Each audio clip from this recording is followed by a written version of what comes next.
to ask if all the people that I have are still there. Organizations. I intend opening the video, but it keeps giving me a signal that says the audio is, the signal is weak, and I will do my best and open it. Should it pose a challenge, I will then have to revert to closing my video and then be just on audio only.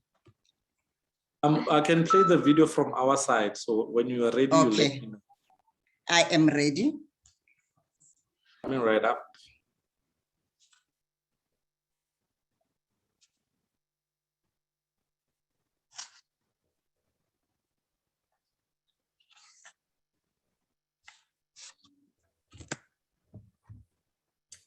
Okay.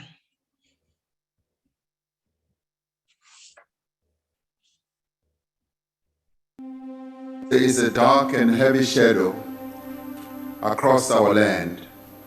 The women and the children of this great country are under siege. In 2019, the people of South Africa took to the streets in protest against the rising tide of violence against women and children. The murder of Cape Town student Uyinene Mrwetyana brought thousands of protesters to Parliament, demanding an end to gender-based violence.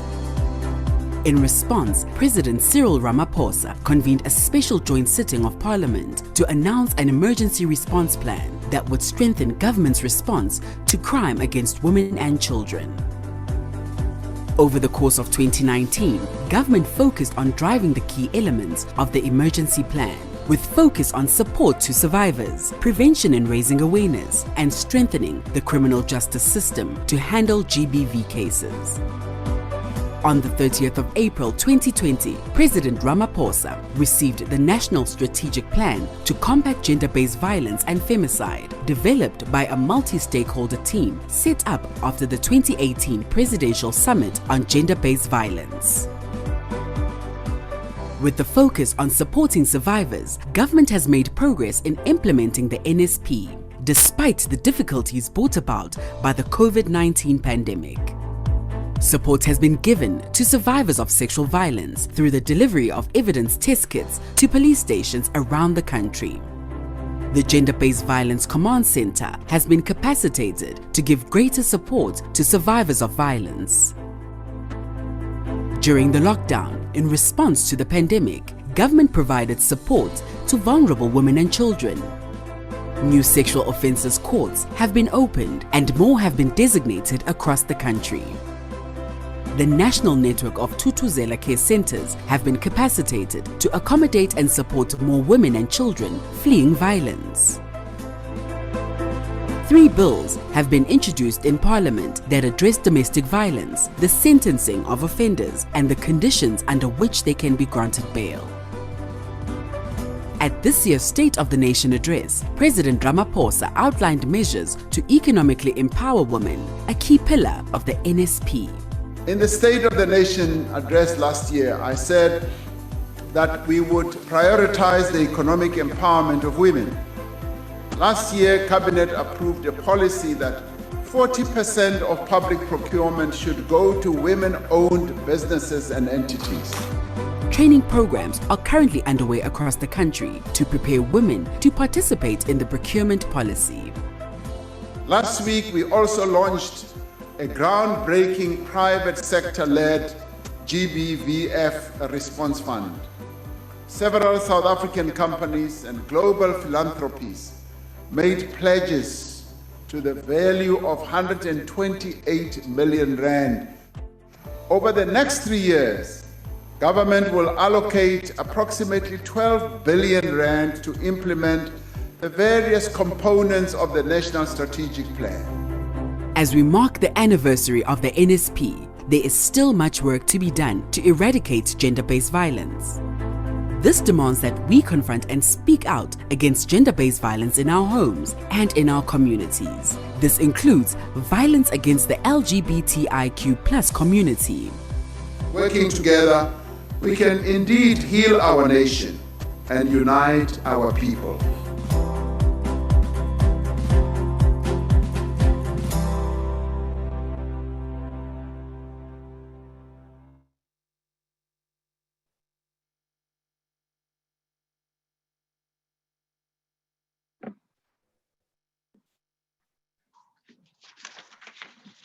Good afternoon,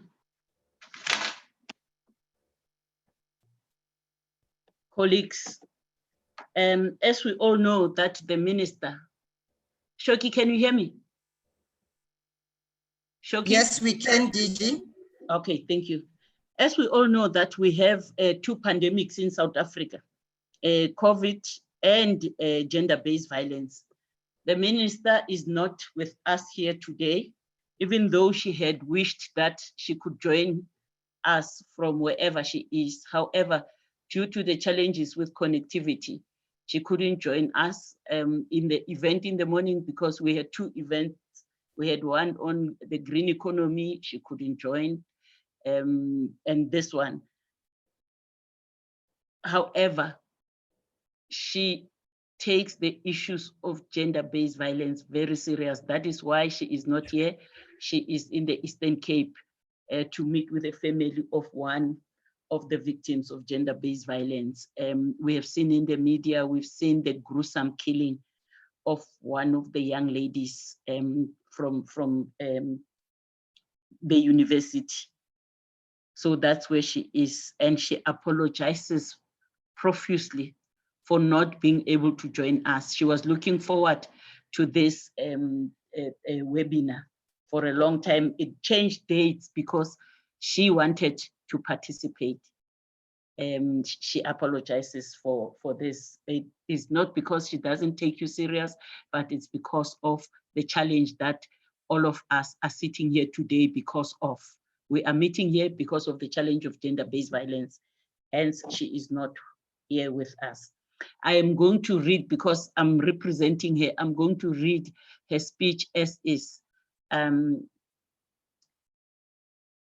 Good afternoon, program directors. Miss Stella Masomboka from DPME, Advocate Praise Kambula, Dr. Mpumi Zungu, Dr. Leslie N. Foster, Ms. Daniela Kenrick, Ms. Lindy Dlamini, and all participants here. A year later, after we officially began the process of implementing the National Strategic Plan on Gender-Based Violence and Femicide, a 10-year framework that provides a coordinated and cross-sectoral response to fully eradicate the scourge in our country. Today, we have gathered under the theme National Accountability for Delivery on the NSP on Gender-Based Violence and Femicide 2020 to 2030 in South Africa. Accountability is at the heart of preventing and responding to gender-based violence and femicide. It is through accountability that we will be able to ensure the full implementation of the National Strategic Plan on Gender-Based Violence and Femicide. Over the past few months, we have all witnessed how COVID-19 pandemic has compounded and increased the risks of gender-based violence and femicide. Therefore, urgent action must be taken to ensure that we facilitate a well-coordinated and resourced response to the scourge of gender-based violence and femicide. Last Friday, I had the honor of participating in the Women's Parliament, where a number of issues facing women were tackled. By the end of the sitting, it was clear that the women of South Africa are calling for drastic steps to be taken in addressing the gender-based violence and femicide. As we speak, I am on my way to visit the family of Nosicelo Mtembeni, who was brutally murdered at the University of Fort Hare at the hands of someone she trusted. The scourge of gender-based violence and femicide in the country is a real concern. In March 2020, Cabinet adopted the National Strategic Plan on Gender-Based Violence and Femicide that sets out to provide a cohesive strategic framework to guide the national response to gender-based violence and femicide pandemic. On 9 August, His Excellency, President Cyril Ramaphosa released the Year 1 Rollout Report on the National Strategic Plan on Gender-Based Violence and Femicide. The National Strategic Plan promotes collaboration by bringing together government and civil society to deal with this societal problem. We can all agree that the COVID-19 pandemic has disrupted many processes, including the implementation of the National Strategic Plan on Gender-Based Violence and Femicide. However, despite that, I am pleased to announce that there has been significant progress made. Progress includes integrating the National Strategic Plan into government departments' annual plans to ensure key targets of the National Strategic Plan are met and reported regularly on the implementation as outlined in the National Strategic Plan. However, in the previous financial year, the National Strategic Plan priorities were not optimally integrated into strategic plans and annual performance plans. This made it difficult to monitor the implementation of the National Strategic Plan. Nonetheless, the COVID-19 pandemic provided the opportunity for departments to reprioritize APPs to ensure the institutionalizing of the National Strategic Plan across government to facilitate effectively delivery over the 10-year period. The Department of Women, Youth and Persons with Disabilities will be responsible for monitoring and evaluating the processes. Over the first year, government departments allocated approximately 21 billion towards the implementation of the National Strategic Plan over the current medium-term expenditure framework, MTEF period. This is for implementation of all 6 pillars of the National Strategic Plan. The Interministerial Committee on Gender-Based Violence has served to ensure integration of the strategy into government planning processes, resourcing, and that it yields concrete and tangible results. The department made strides in operationalizing the National Strategic Plan on Gender-Based Violence and Femicide across provinces, metros, and districts. The last quarter of 2020-2021 financial years zoomed in on the localization of the National Strategic Plan on Gender-Based Violence. A lot of progress has been made, with most provinces showing agency in 1, establishing or revitalizing multi-sectoral provincial structures, 2, establishing rapid response teams, the RRTs, 3, developing implementation plans, and 4, starting the coordination of reporting on progress. In partnership with COGT, the National Strategic Plan is being embedded within the District Development Model, the DDMs, to ensure it reaches even the most rural parts of the country. To this end, the department has assessed a number of DDMs plans in the district municipalities in the Western Cape and Northern Cape, and made a number of recommendations in order to ensure that they integrate the National Strategic Plan on Gender-Based Violence and Femicide priorities into their plans. The establishment of the Provincial Directors General Forum provides critical strategic leadership to facilitate national alignment, strengthen strategic coherence across all spheres of government, and consolidate ownership at the senior management level. The process of localization is further strengthened by the establishment of the gender-based violence rapid response structures at district and local municipality levels across the country. The department is prioritizing municipalities identified as gender-based violence hotspots in order to ensure that these areas have a coordinated response to the scourge. The department of Justice and Correctional Services, supported by the relevant departments, have conducted an audit of services available within the 30 hotspots. To date, the department facilitated the process of establishing and launching gender-based violence rapid response teams in Nelson Mandela Metropolitan Municipality and Lusikisiki. The department is still in the process of supporting the establishment of the gender-based violence rapid response teams in Alfred Nzo, Mnuma local municipality, and OR Tambo district municipality. Substantial progress has been made in developing a mechanism to hold line departments accountable for implementation of the National Strategic Plan targets as outlined in the NSP.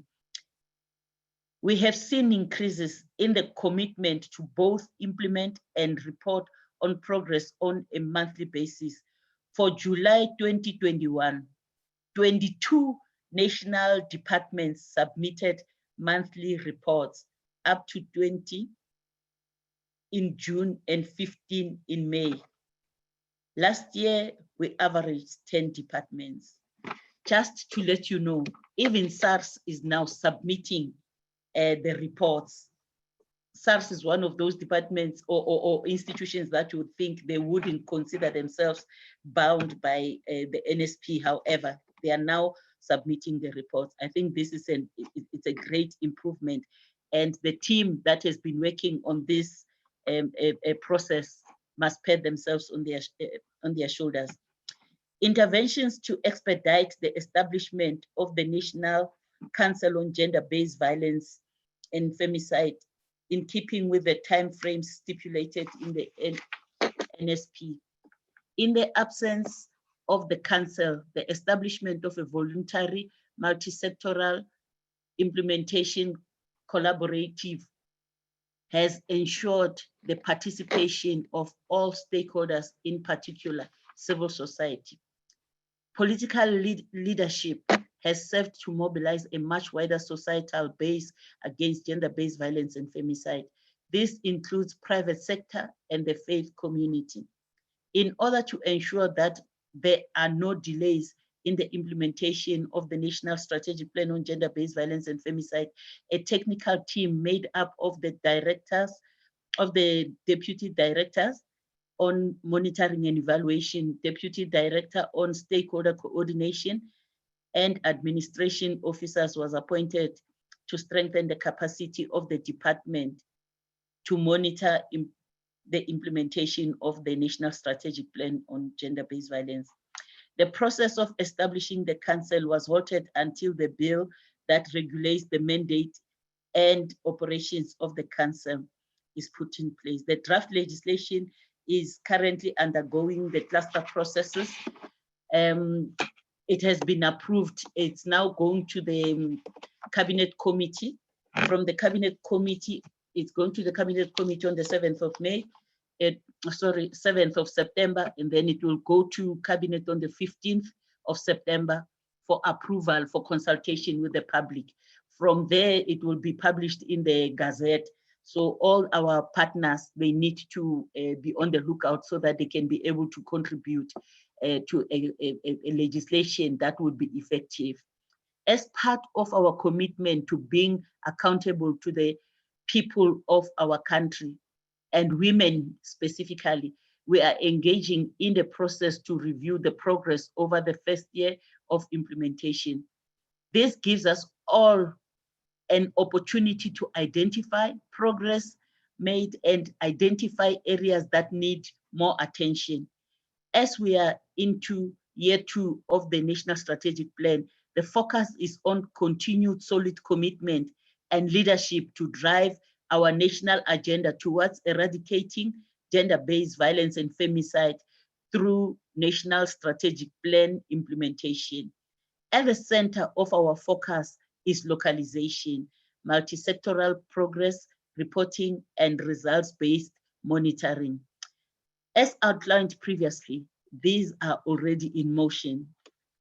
Despite progress made over the past year, we can all agree that gender-based violence continues to suffocate women of South Africa, as we witness their tragic ways in which women, LGBTQI plus people, children, and people living with disabilities and the elderly are killed.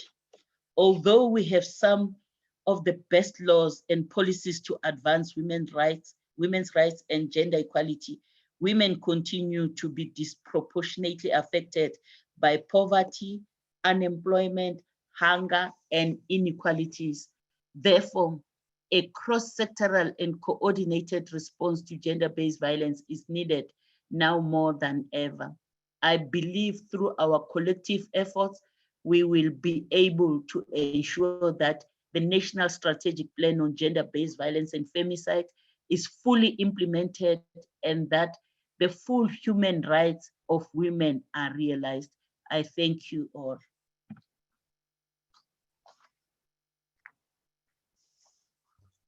Thank you, DG, for the opening remarks. We will now move to the second part of our program. Ladies and gentlemen, the video clip summarizing our progress since 2019 has indeed refreshed our memory on where we started. The spirit of today's consultation session is really about accountability, coordination, and leadership. And the purpose of the multi-sectoral engagement is founded on sharing the feedback of the reflective report and providing a space through which we can collectively reflect on the work done to date. And flowing from this, the purpose then are mainly around, we are going to ensure that there's collective engagement regarding the findings of the report that is about to be tabled shortly after these remarks that I'm making. We will be soliciting recommendations on what the current priorities should be, particularly for year 2. We will be exploring ways to strengthen accountability, monitoring, and evaluation, mechanisms of all sectors of society. And we will be widening the space for boldly assessing priority areas that should guide the focus of this year's 16 days of activism. And now that we are well aware into the second year of implementation, there are areas that we would also like to lift up for attention by all. I'm going to invite Madam Stella Masombuga from DPME. She will then talk us through the presentation on the National Strategic Plan on Gender-Based Violence and Femicide, the Year 1 Implementation Report. Madam Stella, I would like to hand over to you to take us through the presentation itself. Thank you.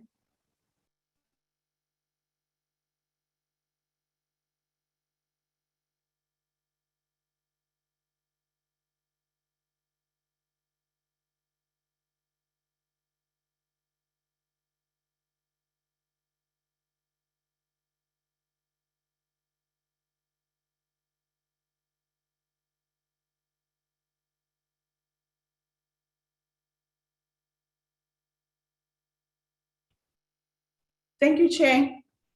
Good afternoon, everyone. Am I audible? Yes, you are, Madam. Proceed. Thank you very much, Chair. I'm just trying to put the presentation in a slideshow. Not sure if it, okay. Thank you very much, colleagues and Madam Chair, and also greeting to the DG. I'm gonna go through the report, which is a reflective of how we fared over the first year of the NSP on gender-based violence and femicide. The first slide talks to the structure of the NSP. I think it's very much important that every now and again we remind each other on how it has been structured, the thinking around the entire NSP. It consists of the 6 pillars, which are based on, are thrusted on accountability, the responsiveness, and also prevention. The pillar 1 talks to accountability, coordination, and leadership. The intention here is to harness all to respond to the crisis of the GBV. The second pillar is based on prevention and rebuilding social cohesion. Here we are saying we need to stop violence, put all efforts and stop it before it happens. And then the third pillar is based on security, safety, and the protection. What we are saying here is that we need to enforce and implement and adopt laws and policies so that we are adequately armed to respond to this scourge. The fourth pillar, which is based on response, care, and support, is based on providing victim-centered, survivor-focused, and accessible quality services to ensure that this social fabric is actually restored. The fifth pillar talks to the economic power. Economic power seeks to address all the structural drivers of GBVs to ensure that we have programs and policies that address women's financial vulnerabilities. And the last pillar being research and information management. It looks at enhancing strategic and institutional resourcing coherence. It also ensures that there's the deep understanding and knowledge management in terms of research and information management. Now I will go to, it is important, colleagues, that we all understand that these are the founding pillars of the strategy, and whatever efforts that we put on the deck together, they are all based on addressing, on ensuring that we at least meet the accountability part of it. We are responsive. We are also showing that we are serious in the prevention mechanisms. The first slide, I will zoom into the pillar 1 of accountability and leadership. I would only talk to the summary of what is the actual achievement. In terms of coordination structures and the coordinating structures and accountability, as the minister's speech has indicated, we had an INC that has been established overseeing the work of the NSP throughout the first year. We also have the draft a framework that has been developed for the National Council on Gender-Based Violence and Femicide. The parliamentary oversight framework also that was reflected in the minister's speech. The GBV is a standing item at FOSAT meetings. The FOSAT meetings are the meetings of, it's a forum of the South African DGs. So it is important that we take note of this as an achievement, because it is at that highest level in terms of agenda dominance. Implementation collaborative, where we have a multi-sectoral forum, platform that is also coordinating the work to ensure that we all collaboratively respond to the sketch of GBVF. Existing coordination structures at provincial and local levels.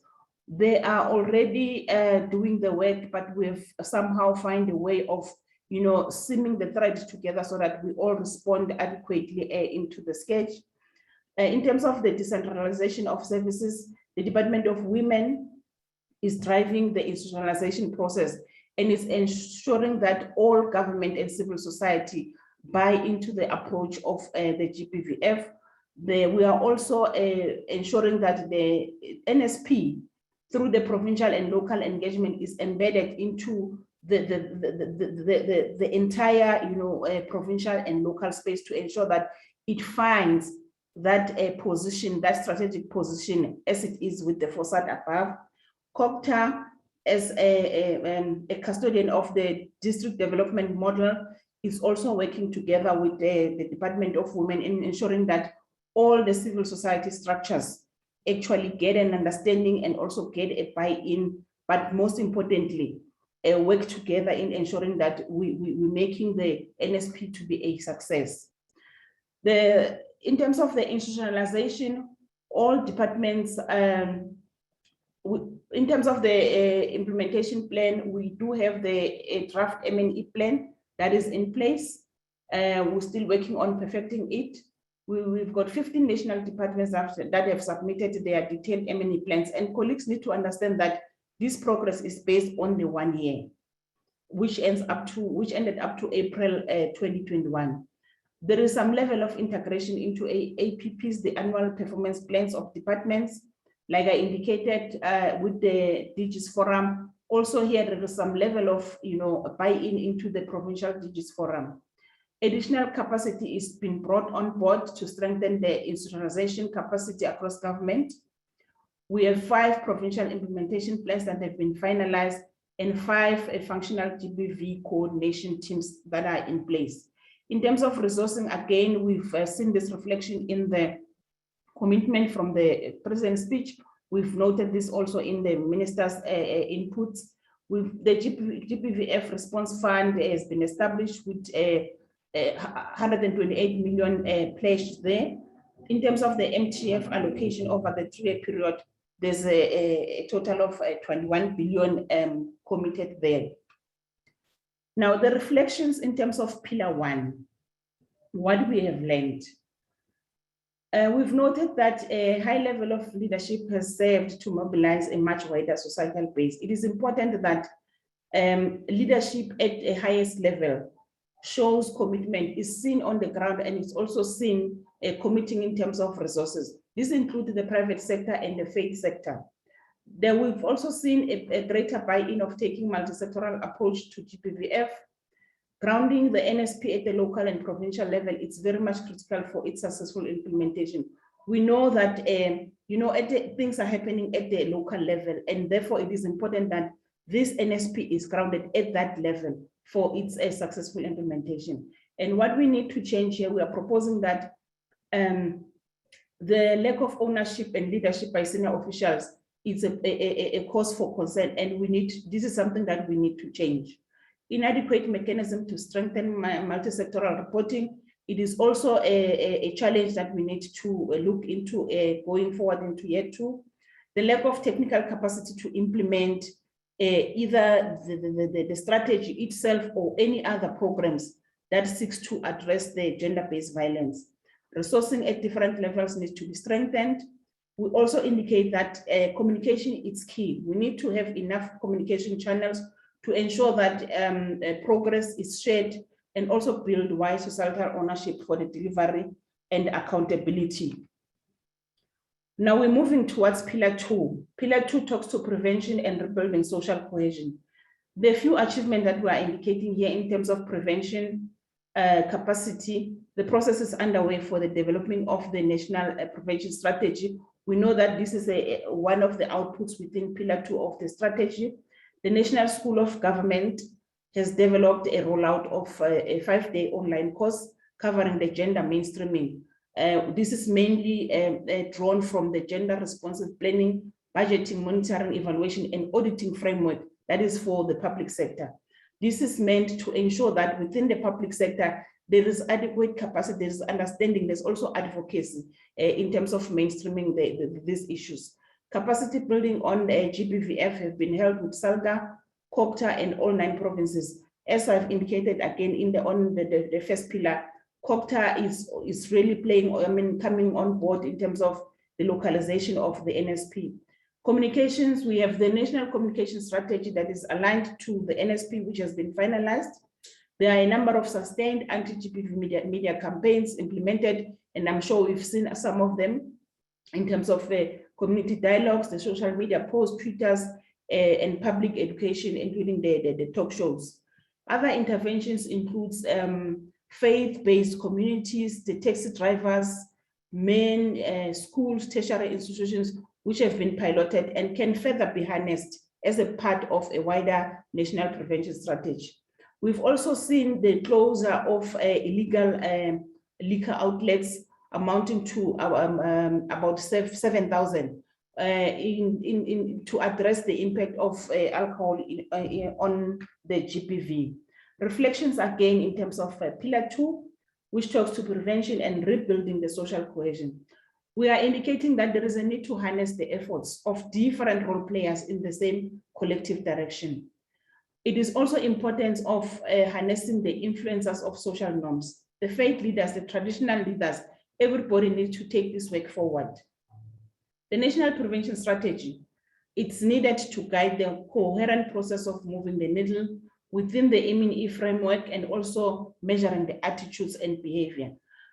It is important that the closing of liquor outlets is accompanied by a community intervention, not only for closing them, but then a follow-up response to ensure that substance abuse and violence prevention are also dealt with. In order to supplement media, we need to target specific groups with behavior change interventions, like the taxi drivers, linking this to the Department of Transport's role and to the wider outcomes within the National Strategic Plan on the GBV. Now moving into Pillar 3, which talks to justice, safety, and protection. Building onto the commitments made in the emergency response plan, legislative reforms have been a critical component of year one. We are all aware that there are 3 bills which have been considered, which have been presented to Parliament: the Criminal and Related Matters Amendment Bill, the Domestic Violence Amendment Bill, and the Sexual Offences and Related Matters Amendment Bill. Now, in terms of the domestic violence protection, we know that, we are reporting that SMS notification system for the applications has been launched in all district courts. We also have 32 regional courts that are ready for designation into sexual offences courts. 6 two-song service centers are in the process of being established, and 8 case managers are appointed to capacitate these two-song, these TCCs. We know that capacity has always been an issue in terms of these centers. We have over 29,000 matters that have been dealt with. The annual conviction rate, 73.9% over the financial year for the TCCs. Overall conviction rate for all sexual offences, it's at 75.8% for year one. Now, over 3,400 FCS investigating officers reached through trauma debriefing sessions biannually. We have 100% procurement and delivery of the DNA kits by subs. We also have the rapid result challenge with 11 court teams to reduce the backlog cases in domestic violence and sexual offences. Overall, we have a 90% reduction compared to November 2020 baseline. Now, just to indicate on the procurement of and the delivery of the DNA kits, this is something that is emanating from the emergency response plan of, immediately after the summit of the GBV. We know that the availability or non-availability of the DNA kits is also another contributory factor to the backlog within the case log in terms of GBV. Now, in terms of the reflections, we are indicating that much as we've done whatever we've done, much as we've put whatever efforts we've put, incidences of GBV have continued to rise. We know that addressing the forensic science laboratories capability challenges as one of the systemic issues is critically important. Training targets were severely compromised by the issue of COVID. The program director indicated the impact of COVID. Also within the speech, the input by the minister, the impact of COVID has greatly been articulated too. And therefore, this meant that adjustment needed to be made to continue to facilitate, whatever it is that was put in place in terms of a GBV service provision. Given the levels of trauma that police officers and other are exposed to in relation to GBV, and more broadly the trauma debriefing needs to be taking place in an ongoing basis and needs to be readily available. The following bills, we are saying they need to be fast-tracked: the prevention and the combating of the hate crimes and the hate speech bill. We know how much this also impact on the issues of social cohesion, the decriminalization of the sex work. We know that this is also one of the key issues that were put in the demands of the total shutdown. Pillar 4, response, care, support, and healing. In terms of achievements, we're indicating that in terms of strengthening existing services, the draft victim support services bill was gazetted and it's been finalized. The intersectoral and sheltering services also developed. The draft policy on the provision of psychosocial services is developed. The research on minimum core packages and rated costing has been concluded. The funding model for the NGOs providing services is in place. The funding has been provided to about 249 civil society organizations to the value of over 39 million, and an additional 33 million has been allocated. The Department of Social Development Command Center has been upgraded and has been moved to Salvencop. 8 additional social workers allocated. We have 12 public buildings that have been renovated and handed over to DSD by the Department of Public Works and Infrastructure for use as shelters. In terms of the expansion of psychosocial support services, 100% of department in the public service have wellness policies and can avail counseling in the workplace. Higher Health is implementing a 24-hour national crisis line for students who needs GBV and mental health support. The shelter has been established in Linesburg, Karoo. 55 decentralized VEP psychosocial support teams have also been established across all the provinces. In terms of the reflection, again, we are saying legislation and policies needs to be finalized so that they facilitate the uptake by institutions such as workplaces and society at large. The minimum core services package that is costed needs to be taken forward. We meant that this needs to be implemented because it has been concluded. Quality of service metrics needs to be developed and monitored to ensure that there's link within the healing component of the pillar. The debriefing of all frontline service providers remains key, particularly to deal with issues of secondary victimization. Establishment of local rapid response team to deal with the scale of current and historic trauma at all and levels of violence at community level. It's also critical and needs to be taken forward in the next year. Pillar 5, which talks to the economic power. In terms of the 40% procurement of women-owned businesses for public sector, this is in place as a key policy mechanisms. 79% of those employed in the community work program are women beyond COPTA's target, which was 55%. Remember, colleagues, I did indicate that this is only accounting for the first year of implementing the NSP. Progress towards the ratification of the ILO Convention 190, the Commission for Employment Equity consulted extensively on the draft code on violence and sexual harassment in the workplace, and a revised final code is being engaged through the NETLEC.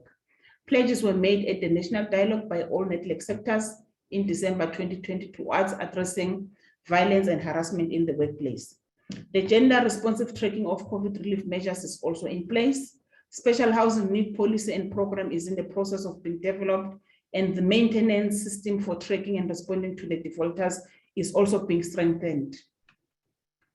Reflections, policy and programming processes that provide socioeconomic relief for women and protect them in other vulnerable groups from violence in the world of work needs to be fast-tracked with a clear time frame set in terms of the special housing needs policy and program, the ratification of the ILO convention, and also the maintenance defaulter program. The rigorous tracking of the 40% procurement policy across the public sector with regular reporting needs to facilitate its implementation. Drawing on the framework on gender responsive planning, budgeting, monitoring, and evaluation and auditing, there needs to be an ongoing tracking of the gender responsiveness of COVID-19 economic recovery and the relief measures thereof. The last pillar, which talks to information, research and information management. The South African Medical Research Council is currently in the field in terms of data collection for the 3rd Femicide study. This is to be released in 2021, noting that COVID has also delayed the process. The 4th Femicide survey is also underway to understand femicide in the context of COVID-19. HSRC has also developed a proposal and has been funded to conduct the National GBV Prevalence Survey. The Pillar 6 of the Implementation Collaborative has been established a forum for research, has established a forum for researchers to share information, explore current research priorities, and also explore ways to establish a research repository. In terms of information management, Stats SA has produced a research report on harmonizing and standardizing disability definitions and classifications, which will be key in taking research forward on the GBV and also within the population of persons with disabilities. The Femicide Watch system is also operational. An initiative is also underway to integrate the VEP data, command center data, and the JCPS departments. Reflections again on pillar 6. We say that this pillar is foundational in strengthening the response country in terms of GBVF. It provides a unique opportunity to deepen and expand the research base of GBVF, whilst also expanding the research base of the country in its entirety. Not only it will serve as the country, but it will also assist to share insights on good practices in the region and globally in terms of South Africa. Building greater strategic cohesion across the research community and facilitating alignment with policy and programming is also important. This is what has come out of the work that has been done by this pillar so far. The process of strengthening integration and respective management information system is key for measurement of progress and also assessing the effectiveness of such systems. Now, this slide is basically a snapshot of what has been talked. This slide is a summary of what the minister's speech was about, the inputs by the program director, the video that we've seen, and you can see that this is about the evidence collection kits, the Self-on-Cop center opened, and the launching of the GBVF response plan. So it's basically a summary of what we have indicated and also the previous speakers. In terms of multi-sectoral implementation, we know that the NSP has been founded on a multi-sectoral approach. The implementation collaborative has grown from 36 to 82 organizations, and 363 individuals are coming from civil society organizations, labor, business, faith, community, and researchers. Webinars on the 3 bills have been conducted in terms of the communication strategy, the researchers forum, and so on. The faith action to end GBV, again, here the membership grew from 44 organizations to 182 organizations. In terms of prevention intervention, there's been a piloting of a 6-month faith leaders gender transformation program. They've also trained to support survivors as first responders to fit into the district rapid response teams. Other responses includes a call to action with 12 cut-off information session for the civil society, the Eastern Cape initiative feeding into the design of a provincial safety plan, private sector, the GBVF response fund, and a range of specific responses. In terms of the reflections from the multi-sectoral or civil society, there is an indication that shared responsibility for the work of the pillars and the implementation of the NSP is, we need to do this in ways that are inclusive and accountable. We need to continue to build more positive relationship between government and civil society. Building trust based on mutual respect and accountability, it remains critical. There is also a need to better the communication mechanisms from government in terms of the NSP, and this needs to include direct information to communities. Adequate resourcing for the work that civil society is doing with survivors, and more broadly, it's also a point of concern. Government must also listen and respond to the needs on the ground. Civil society organizations need to be respected. Service providers need to be paid on time, and their work and contributions to be valued also. Now, this is just a reflection in terms of the reporting. We are accounting for about 31 reports that were submitted to the Department of Women, which they ultimately collated and then sent to the presidency. What is coming out here is that there is some, although reporting has quite improved, I think we must really commend that, but there's some form of misalignment in terms of the NSP outcomes. What is happening is that departments continue doing whatever they do, but they fail to align with the NSP, or they continue reporting, but not really in terms of what the commitments have been made in terms of the NSP. The pace of reporting, it started very, the snail pace, but it is improving as the input from the minister indicated. We've also noted repetitive information. What is happening is that, for week 1, X information will be provided, and then week 4, the very same information will be repeated.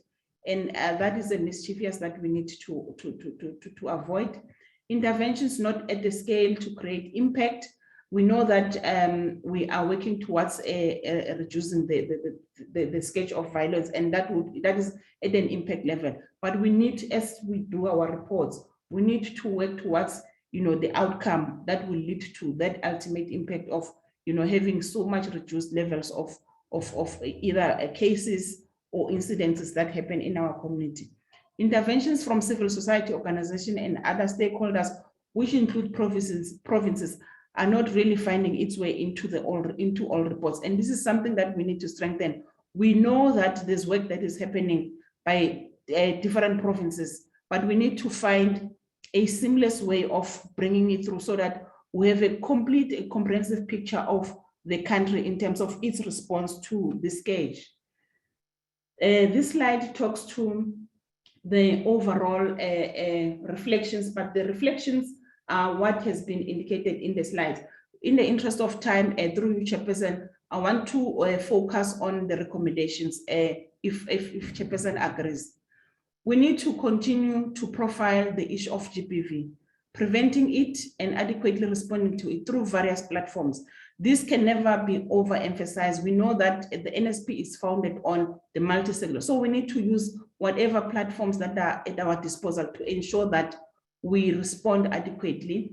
We need to consolidate and strengthen political commitment across ministries. It is important, colleagues and delegates, that from from the highest level of leadership, that the commitment to ensure that this strategy is implemented, it's actually embedded. Strategies to build accountability across political parties. This is also important. In terms of institutionalizing the plans, this has been a very critical point over year 1, and we need to continue with this. The integration of the NSP into annual performance plans by departments is important, and also into strategic plans. We know that if it's not really in the plan, it doesn't get budgeted to. So we need to make sure that whatever imperatives that we have committed on the NSP find its way into our plan so that it is budgeted accordingly, and then it is able to be implemented. Same with the integrated development plans of municipalities. We know that if something is not planned for, you will not really budget it for. Tighten monitoring frameworks and processes. This is what we are saying within departments themselves. Monitoring shouldn't come from top to the bottom. At the local level, where we are advocating for this implementation, can we also ensure that we have also a tighter monitoring framework so that reporting becomes very much easy, and also tracking progress becomes a bit easier. Integrate learning plan into that for reflection and adaptation. Quality assurance metrics for outcome reporting. The GBVF Council needs to be put in place, and the legislation. We need to develop mechanisms and processes to strengthen multi-sectoral implementation, collaboration, and reporting. Here we are saying a whole society approach. It's a demand. It just needs to be ensured that it is nurtured and it is further developed. The implementation, collaborative, and faith action to end GBV critical interventions for sustaining multi-sectoral approach. In terms of the pace of implementation, which has been slow, we are saying that targets need to be established with clear timeframes. We need not to be wishy-washy. If we're saying we're going to be building 10 shelters for women, let it be 10 shelters and let them be established where, not shelters somewhere where we will. So let us just have clear timeframes and a realistic, achievable targets. Emergency elements, key challenges prioritized and fast-track, strengthened accountability internally and externally. The National Annual Performance Plan with indicators needs to be in place. So this is linked to the APPs. When we have the APPs, we also need to ensure that in terms of the indicators, they are also talking to the strategy itself. Rollout through the DDM alignment. This cannot be overemphasized, and I'm glad that COPTA is moving with this together with the Department of Women. The local rapid response teams are key, and they need to be strengthened. We have noted that grounding the work at the provincial and the district level remains very much critical. The last slide, just a summary of moving into year 2, and I also had this coming out very strong from the minister's inputs. Colleagues, it's important that we take note of this. If you were to chunk the NSP into chewable chunks, we need to ensure that the GBVF Council is established. Consolidate and strengthen the institutionalization of the NSP at national, provincial, and local level. We know that work is happening, but let's just strengthen this. Also address systemic blockages and challenges to strengthen the ongoing communication and reflection. This is important specifically for pillar 1. We need to ensure that structures are in place to root the NSP at the very lowest local level, including the use of the rapid response team. In terms of the second pillar, we are also saying a national prevention strategy needs to be in place. We know that there's progress, it is ongoing, but it has to be finalized. And within the strategy, we need to see the piloting of the key interventions, the intensification of multimedia interventions, and also linkages with substance abuse programs. So this is what we want to see in year 2 in terms of, or part of the elements of the national prevention strategy. In terms of the pillar 3, we are saying the 3 bills that we've mentioned that are before Parliament, they need to be promulgated. The Section 55A sexual offences code are functioning, but the additional TCCs are in place. We need to make sure that more work is done around this. In terms of pillar 4, strengthen response infrastructure to meet the needs of the survivors. The quality of services needs to be monitored. Service providers needs to be supported, and then we must ensure that social workers are in place. It has always been a challenge in terms of the social workers. The 5th one, in terms of the 40% preferential procurement rollout, it needs to be strengthened. The gender responsive framework needs to be rolled out. And then the ILO convention number 190, it also needs to be ratified as part of the outputs or outcomes that we want to see in year 2. The last one being the femicide, pillar 6, we need to, the femicide results needs to be made available. A field work for GBV prevalence study, it must also be finalized. The coordination should be strengthened, collaboration and information sharing, so that we have a collective, we are able to see how the system of information management works, and then see the result in their holistic nature. Now, this would be, I don't know if I should move, this is basically the last slide, and it is important, colleagues, from the minister's speech.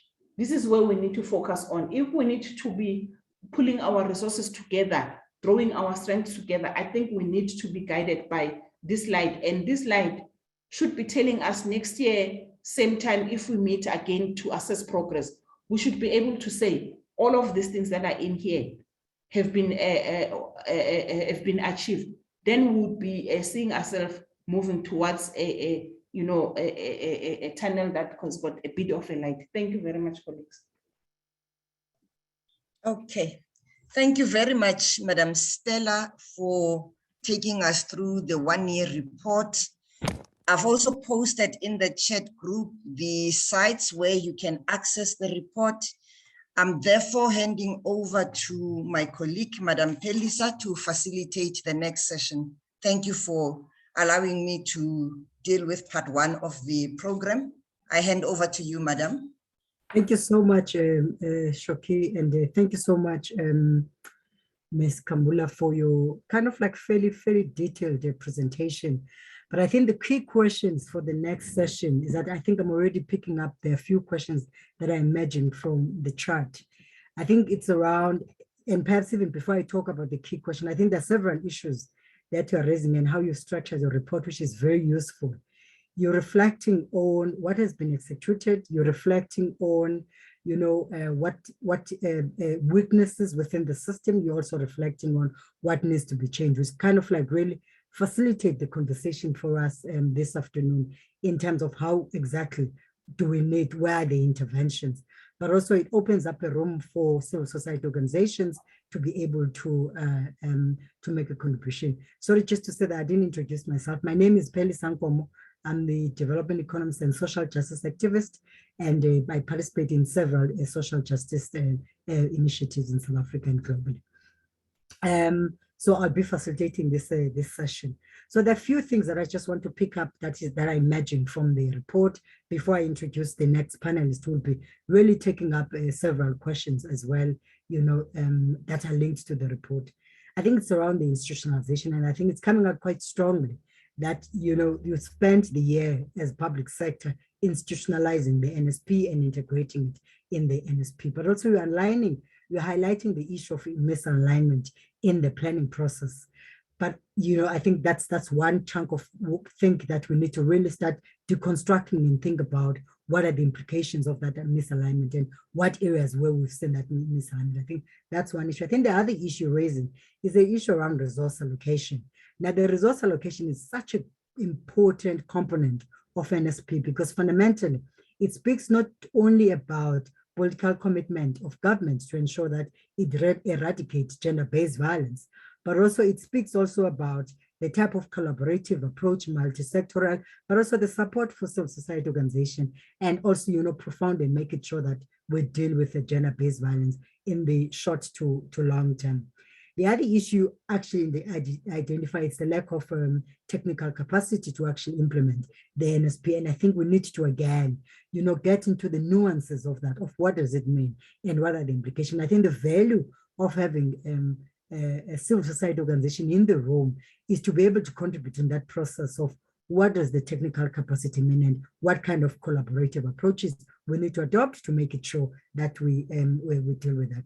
So in essence, I think today, you know, while you're reporting, but I think the session now, which I'm going to be chairing, is really looking at the qualitative outcomes, you know, of what we have. Because, I mean, it's one thing to receive a report and have this institutionalized, but also it's something else to qualitatively say that I've actually experienced it as a South African citizen, as a Black woman, as a South African, as a woman who's located, you know, in Mkanduli, Giyani, or, you know, in Mitchell's Plain in Cape Town. Because at the heart of that, that's what the qualitative assessment and conversation about today, but also profoundly, is that collectively, I think both public sector, we also need to interrogate the type of theory of change that is embedded in the execution of the actual, you know, NSP that intends to eradicate gender-based violence. Because then again, it gives you some insights, because the theory of change gives you an insight in terms of,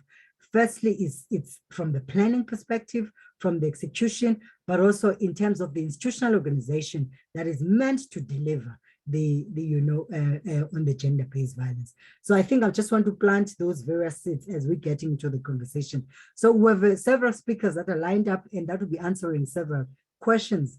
So this session is classified as a talking conversation, which people would, several panelists will deal with specific questions. I've also brought to their attention that there are already specific questions that I would like them to take up, which are coming up from the conversation. So whoever the colleagues, Ms. Shoki Shabalala and the DG of Women, would really going to be, reflecting, which I think part of that reflection is a bit contained in the minister's speech, which was read by the DG earlier. So I'm going to kind of like limit their time a bit because I'm going to allocate them about, 4 minutes. So the key question that I would really like them to address, the DG and obviously working with Ms. Shoki, and there's a colleague, one of the colleagues, Ms. General Tonsi from police, who's responsible for visible policing.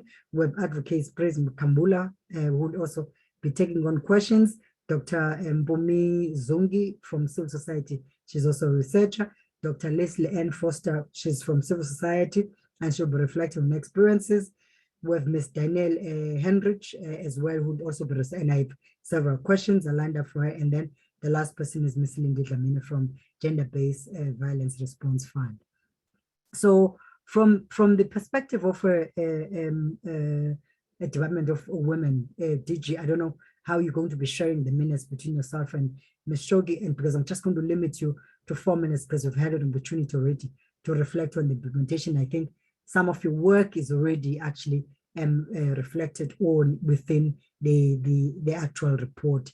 I would really like you to reflect and say, what are the priorities for year 2? Because I would really like us to limit on a conversation on challenges, but also we focus on solution-oriented thinking. So, just 1 minute on reflecting, just outline how has the department owned in building up and ensuring that it embeds GBV work, but then also just then futuristically, what is it that that the department has actually done? I mean, what is it that it's thinking about in relation to prioritizing year 2 implementation of the NSP? Over to you, DG and Ms. Shoki.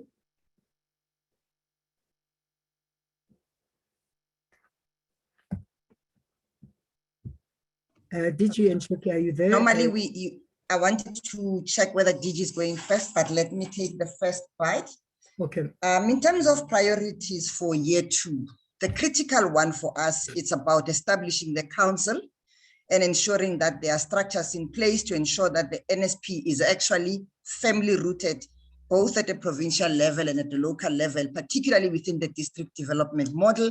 But the promulgation of the 3 GBVs and other related bills is also a critical area for us, strengthening response infrastructure to meet the needs of our survivors, particularly at the various care centers, whether it's Tutuzelas, the forensic laboratories, your Kuselekas. Lastly, strengthening the 40% preferential procurement and a gender responsive planning, budgeting, monitoring and evaluation and auditing framework being rolled out. Those are the critical areas. And finally, the coordination aspect, the collaboration and information sharing is key to keep us going. Thanks, in a nutshell. Thank you so much. And I hope colleagues who are in the room are actually noting the response from the minister, because the next session is actually going to be an open session for almost an hour, where civil society will have an engagement, ask questions, but also make a contribution. So my next panelist would be General Matodzi from SAPS, from the Division of Visible Policing. So General, we've seen the statistics that was published by the minister last year, and I think it kind of like really shares very bleak picture. And I think that picture says very clearly that women are not safe in this country, but also embedded into it is the secondary victimization that is actually coming up quite strongly, and complemented by several reports. So one of the key things we really want to understand is, what are the challenges within SAPS and how is SAPS really managing some of the constraints? I think that's the first issue. But also two is that, how do you see the partnership crafted between SAPS and civil society organization as really partly one, as an extension arm in terms of implementation some of the SAPS work, because they're in front line in terms of gender-based violence issues, and also strengthening community policing forum, and the nice things that you're coming from visible policing, because visible policing is very important from a prevention perspective. General Matotsi, you have the floor. And perhaps if you can also comment around the DNA backlog issues, because justice delayed is justice denied. General Matotsi, are you here?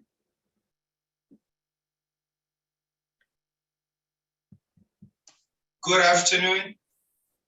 Yes, thank you, General. Good afternoon. I hope you can hear me. My gadget is not very good. Yes, we can hear you. Thank you very much. Good afternoon to you and to everyone, and thanks for the opportunity. Yes, you're quite correct that the cases of GBV doesn't seem to be going down. We've seen the recent presentation by the minister, as you mentioned, but also one of the critical things that comes out very clearly is that the majority of the cases are more domestic related, which also places a significant challenge in terms of how you intervene from a law enforcement perspective. But the generic challenges obviously will be around the constraints that the number of cases are increasing. Therefore, we also need to increase our resources so that we can cover a wide area. But we've also seen areas such as Lusikisik, which were never critical areas before, or we had less reported cases before, but we see it coming in 2 consecutive quarters, which is a challenge. And hence we encourage a partnership and support with all civil society, and we do work with them. But over the last year, as we're reflecting over the last year, we managed to have additional members for our specialized unit, which is known as FCS. We added another 298 detectives or investigators to assist us in terms of that. We also intensified our outreach in terms of the schools. Unfortunately, the school has been on and off, so we haven't been consistent in terms of reaching out to the schools. As far as the backlog in particular, we had a massive challenge last year and up towards the beginning of this year, but we are now attending to that backlog. We are targeting that by the end of the current financial year. At least we should have something either around 5,000 or less than that by that time. So we are working with them, but it's important to stress as well that we are dealing with a live system. In other words, as we deal with the backlog, but we are also getting new cases that are also still coming into the system. But also we've had challenges because our buildings have been opening and closing due to COVID, as we know that we had a couple of cases as well. So that has also disturbed the flow of managing our DNA. But we are working into now. I don't think it's a big issue now anymore. It's a question of trying to catch up, and we giving members even over time to make sure that they fast track that process. There was also an issue around the evidence collection kit. I think that one it's fairly addressed now. We have the kit in place in all the stations. We check our database, our inventory on weekly basis to make sure that the kit is available. So we fairly comfortable with that one. But over and above that, we are in the process, our minister announced it some few months ago, that we want to pilot GBV desk in the top 30 priority areas going forward. So working with the stakeholders, that will be the priority for us going forward from now up to the end of the year. So I think I will pause for now, and maybe if there are any further questions, then I will come back. Thank you very much, Chairperson. Thank you, General. Can you address the issue of community policing? And there's been a request, if you can all the speakers just make it sure that they open up their videos so that the participants know who is talking.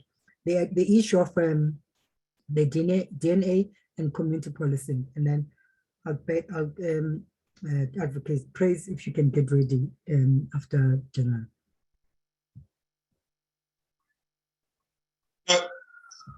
Thank you very much. I think I can just enlarge my screen. No, thank you very much. I think the issue of the DNA I've already addressed in terms of the backlog, but maybe to stress those who might not have heard what I said that issue is now being addressed. We've set ourselves a target to have at least around 5,000 or so by the end of the current financial year. You'll recall that at some stage we were about 200,000 plus on the backlog. So that backlog is coming down, but we also in the current financial year intending to extend to have the capacity at Eastern Cape as well as KZN to make sure that we can fast track that process. As far as community policing is concerned, we do have community structures as you are aware.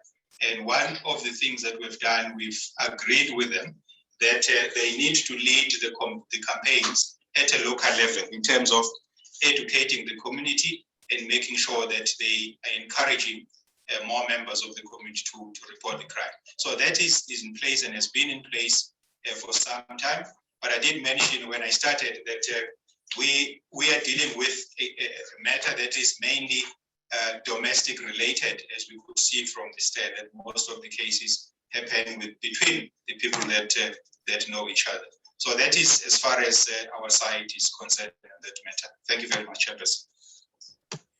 Thank you so much for that. Okay, and then yes, all right.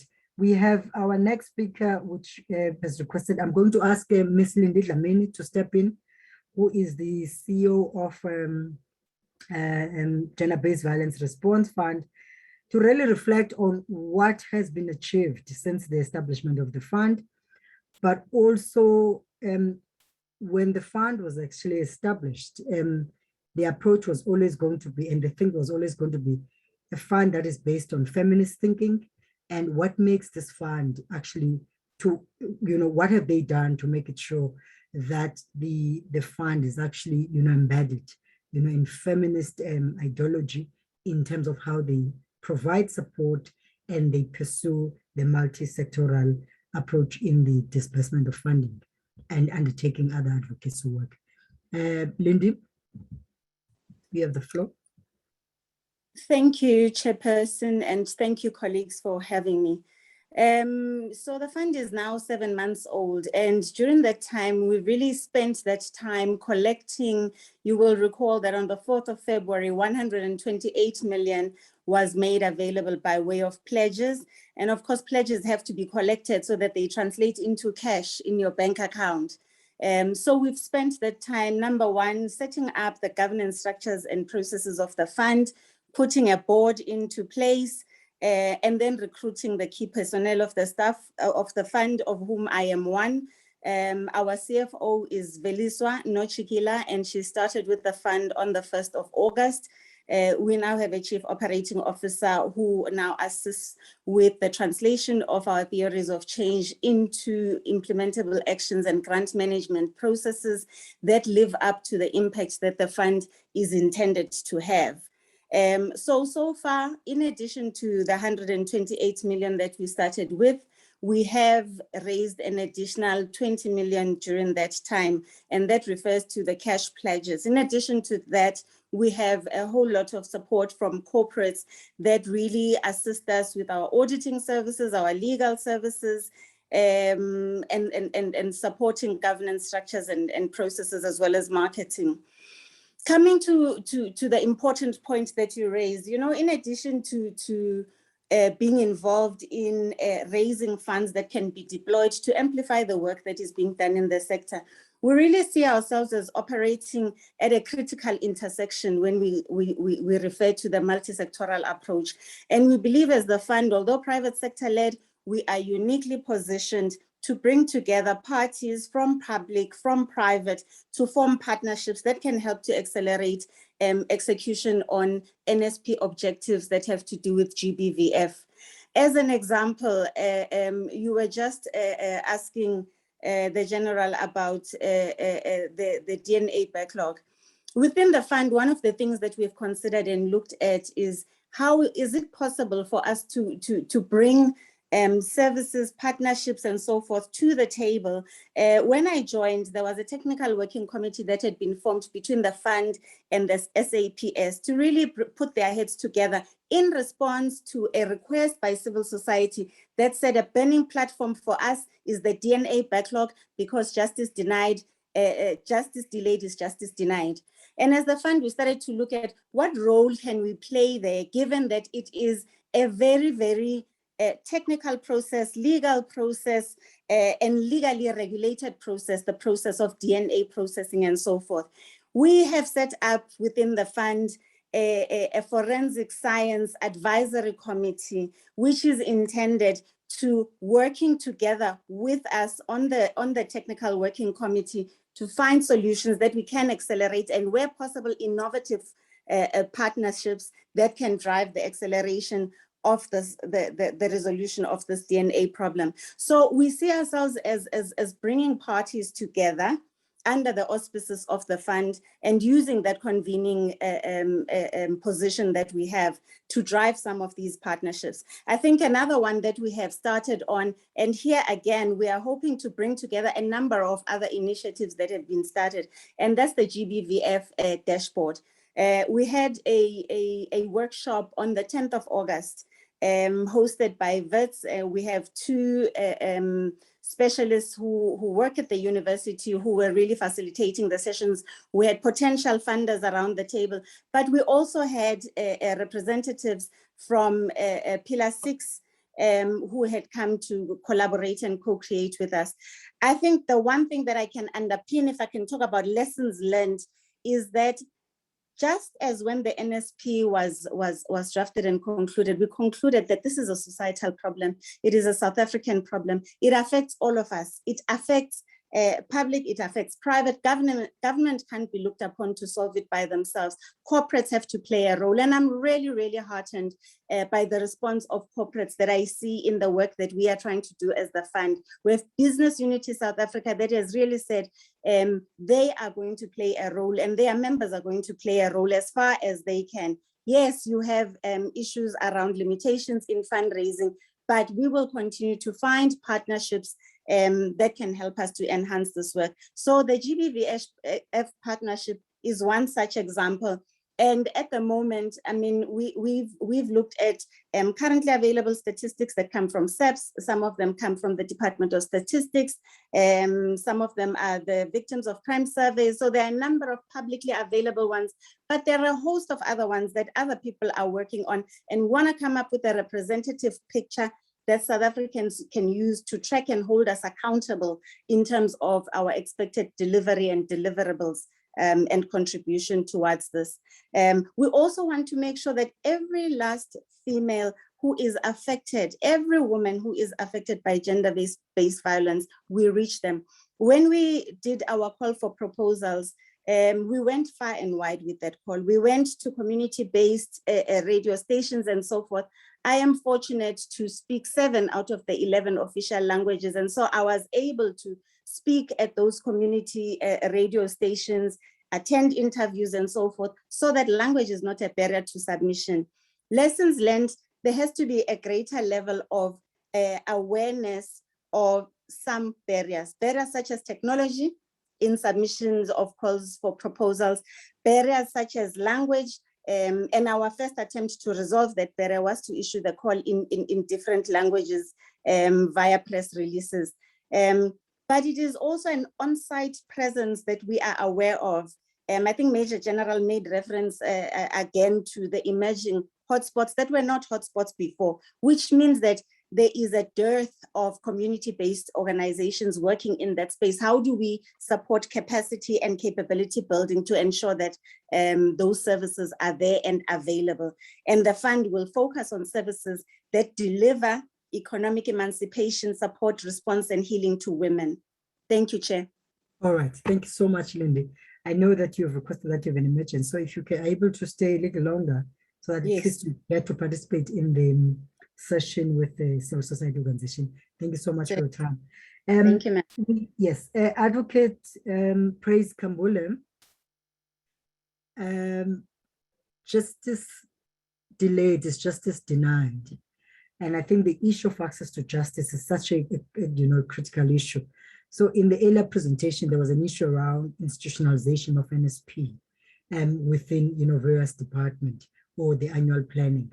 So I think the natural question in relation to what the Department of Justice does is to really reflect and say, what progress can you reflect on as a department? Because there's one issue about institutionalization, but also there's something else around, execution. I think that's the first question I have for you. And then I think just also to reflect on the backlog in terms of the court cases within the Department of Justice. What are the plans in place? I mean, we've seen the president launching GBV specialized court in Gauteng recently. When do we see the rollout in other provinces? Particularly in rural communities, but also in working class communities where these services are needed most. Advocate Praise Kambula, are you here with us?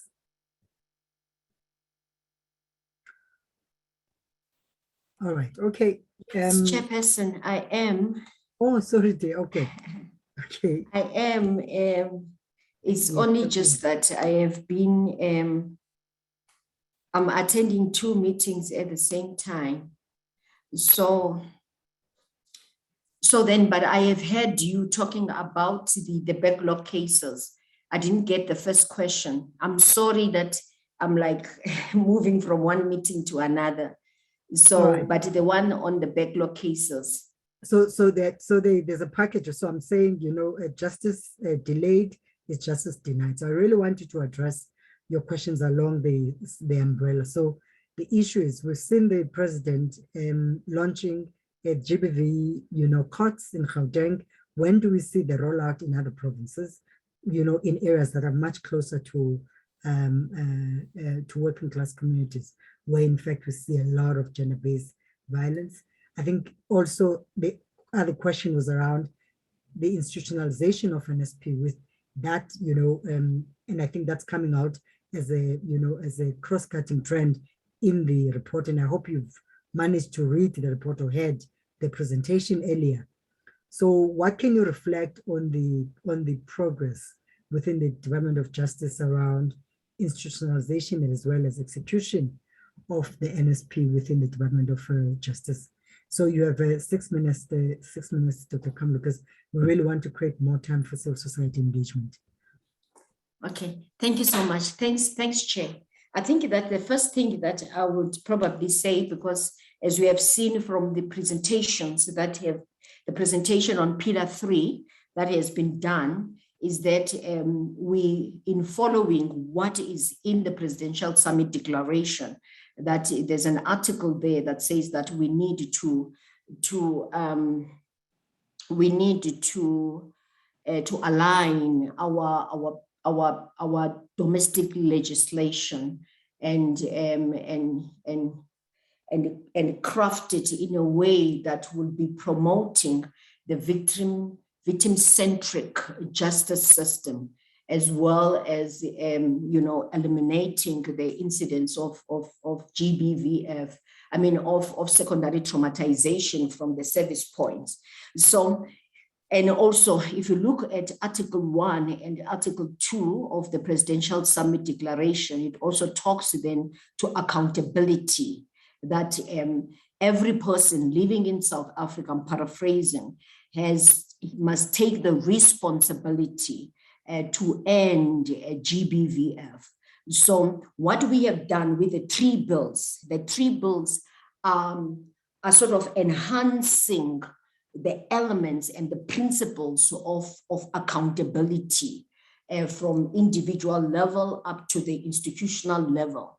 So we have put in the clauses that start by placing a legal obligation on an individual person, so as to take responsibility of assisting the victims of gender-based violence, and failure thereof then, of course, then being criminalized, so that we end what we call bystanderism, but also then getting to the service points then of ensuring that we have clauses that introduce then the development of the national directives by the different stakeholders, for instance, for the domestic violence bill, that is for us at our courts, then we have the national directives for the clerks of the court that are accompanied by disciplinary measures should there be non-compliance, and also moving it to DBE,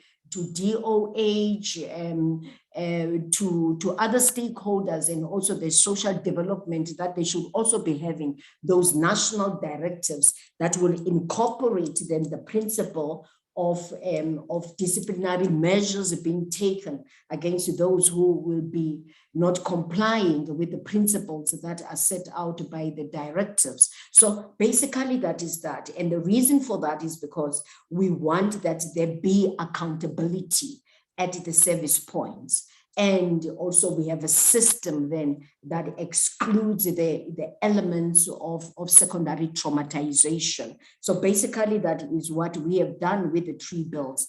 Now moving then to the sexual, because I think that when we are talking about the GBVF courts, you mean the sexual offences courts. With the sexual offences courts, we have also, in compliance with the Presidential Summit Declaration and also with the ERAP, the Emergency Response Action Plan, that was saying to us that we need to have these courts backed up by a piece of legislation. That has been done, and the president assented to that legislation in February 2020, and also the minister then approved the regulations which encapsulates then the model, that support service model for these courts. So meaning what? That now as a department, we are compelled now by a piece of legislation to have a sexual offences court that provide a basket of support services from the entry point up to the exit of, for the victims, so as to ensure that then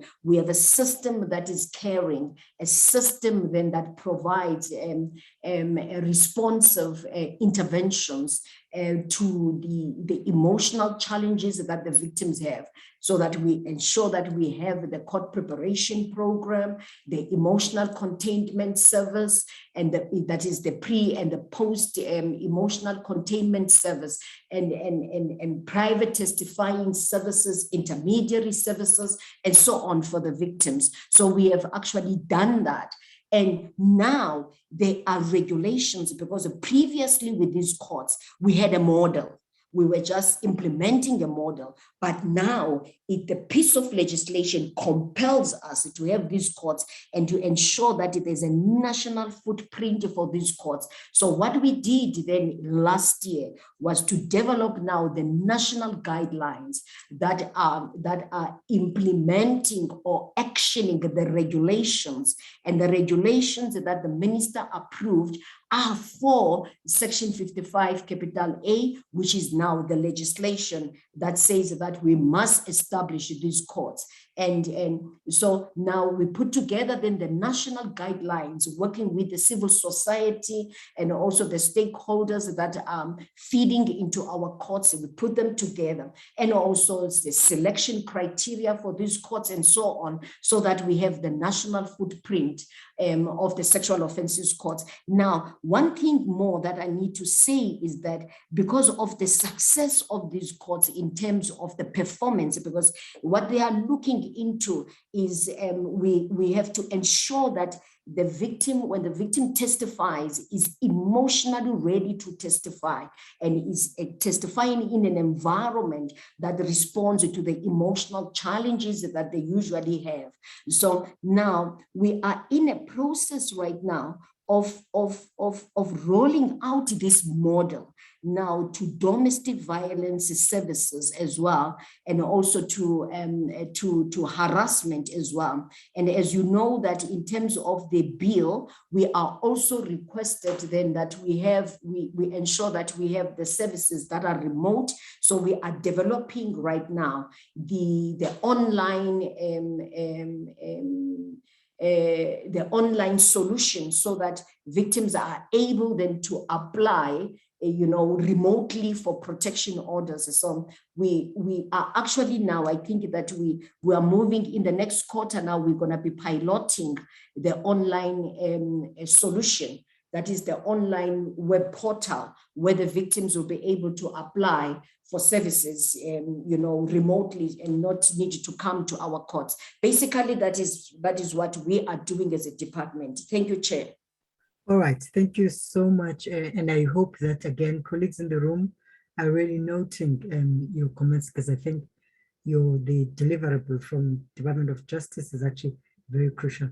So we have now, the next three speakers really, they come from society organization, and they're kind of like really linked to the comments I made earlier, that, when you talk about the qualitative outcome of NSP is actually quite crucial. And I'm going to ask for Dr. Mpumi Zungu to come forward. She's the convener of Pillar 6, and to really, just take 1 minute in her 5 minutes to reflect on what progress. And I think, does she think that's in line with what's reported? She's in agreement with it, that's one, but also to reflect on the priorities for year 2 in relation to the implementation of NSP. Good afternoon, colleagues, and thank you for the invitation to be part of such an important engagement as part of civil society and a researcher who works with the HSRC and has been part of the pillar from the beginning. It's really an honor. I think for me, the key issues that have been raised during this session, especially by was it General Matonzi? Yeah, General Matonzi. I think General Matonzi, when he commented on the issue of Lusikisiki, I think it touches, on the imperatives of what Pillar 6 is about data, about making data make sense and also accessible. I think the most important thing that we have to take forward is that the fact that we do not have cases reported doesn't mean that there are no cases. I think that is the jumping point for us, and why we as a pillar have pushed for a need to make sure that we have data. Not only do we have data, but data is integrated in a way that begins to make sense and is brought from different sources. Because I think what it says about the data from SEPS is that we need other sources that can then tell us exactly what is happening on the ground. In terms of just reflecting on the journey, being part of the collaborative, I think there have been highlights and there also have been challenges. And Chair, you have asked us not to talk too much about the challenges, but to really focus on the positives. I think on the positives, I would say I have seen the strength of working as a collaborative, where we bring government together, where we've brought researchers and also civil society, and we are all sitting around the same table. For us, the three, or should I also maybe add a component, which I'm going to talk a little bit about a little bit later, it's the importance of having representative data. And from this pillar, we are looking at the two major surveys that are being conducted by the council, the research councils. There's SAMRC and also the Human Sciences Research Council, working with different partners. And the National Femicide Study is one critical study that begins to help us understand the extent of femicide in the country. And the second survey, which is a household survey, that will also give us an impression and enable us to have data on prevalence of GBV, the different forms of GBV, and also what drives it. So for us as the pillar, those are the key big two surveys that will be critical for this country as we think about a surveillance system to be able to understand GBV as a whole. The information system, which is part of Femicide Watch systems, it's also operational, and that is a key element of beginning to provide data for the country.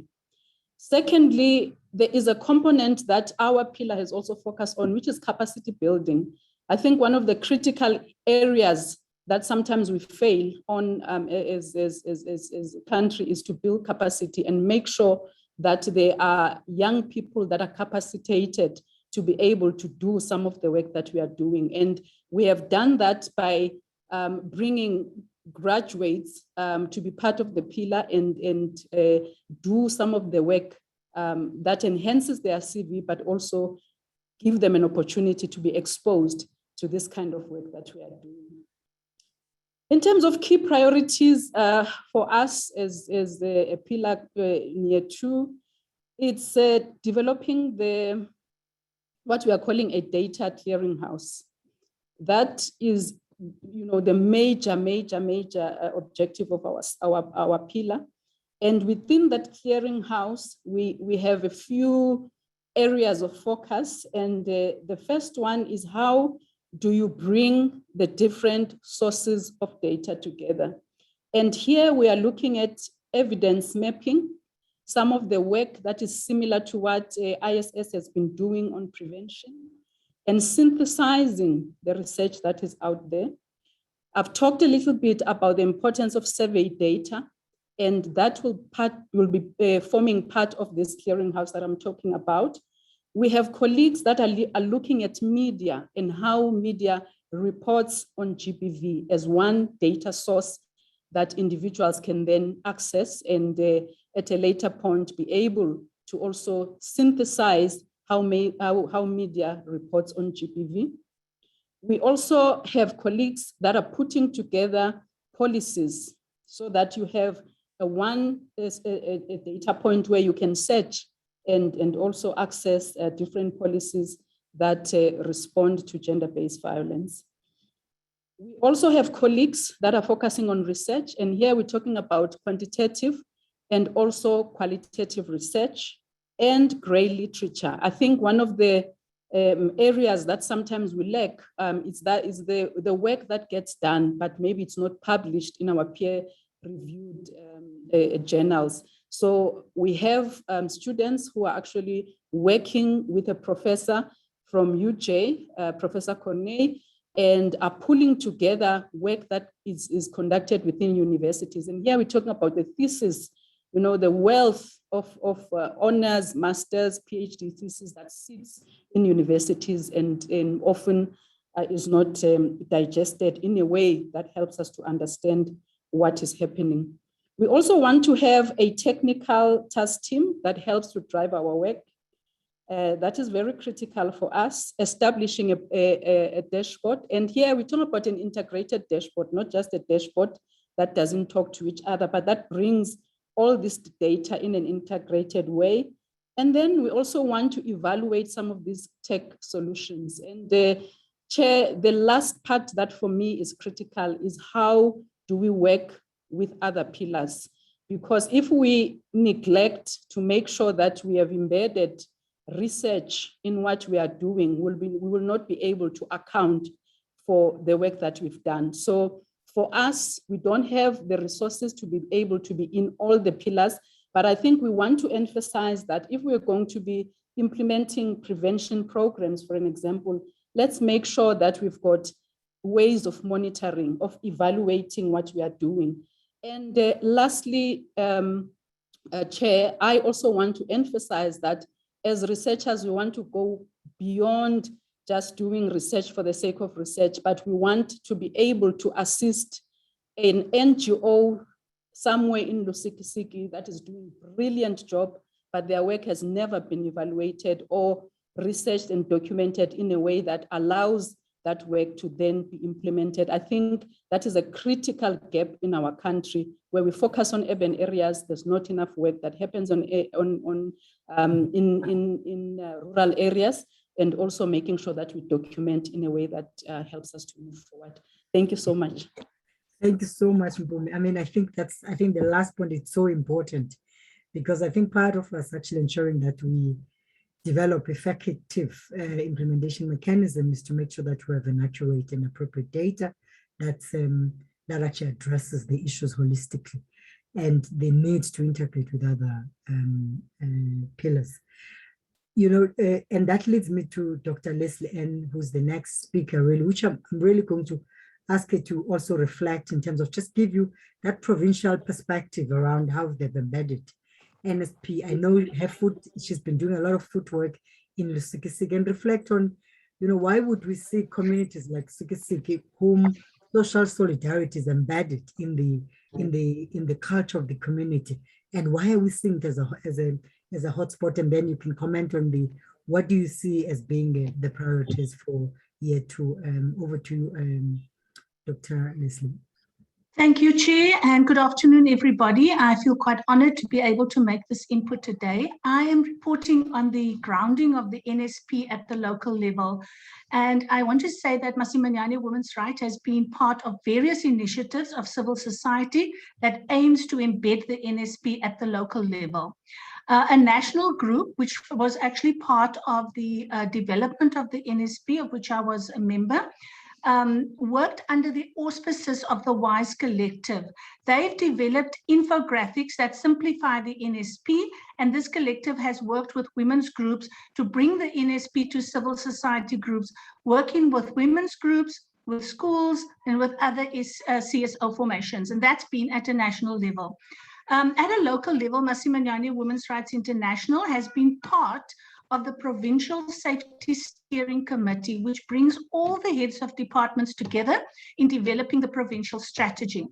We were able to contribute and guide the development of a provincial plan on gender-based violence, which incorporates all of the elements of the NSP, but takes in the peculiarities of the province, which is a rural-based province, and it has its own particular peculiarities, such as ukutwala and witch burning. So this is the fact that Masimanyane is on that provincial steering committee and representing civil society is significant, because we are part of all of the discussions around safety, and we constantly hold the group to be accountable. We monitor the implementation of safety for women on the ground. And this is very important when we talk about grounding the NSP. We have had a bit of a stalling at the district level and local level, but there is work in progress in trying to bring them, you know, up to speed in terms of having district and local level plans on addressing gender-based violence. The stalling has been COVID, has been one of the big problems there. And I think the second problem is that people are caught up in local government election work, and that has been a problem with developing that.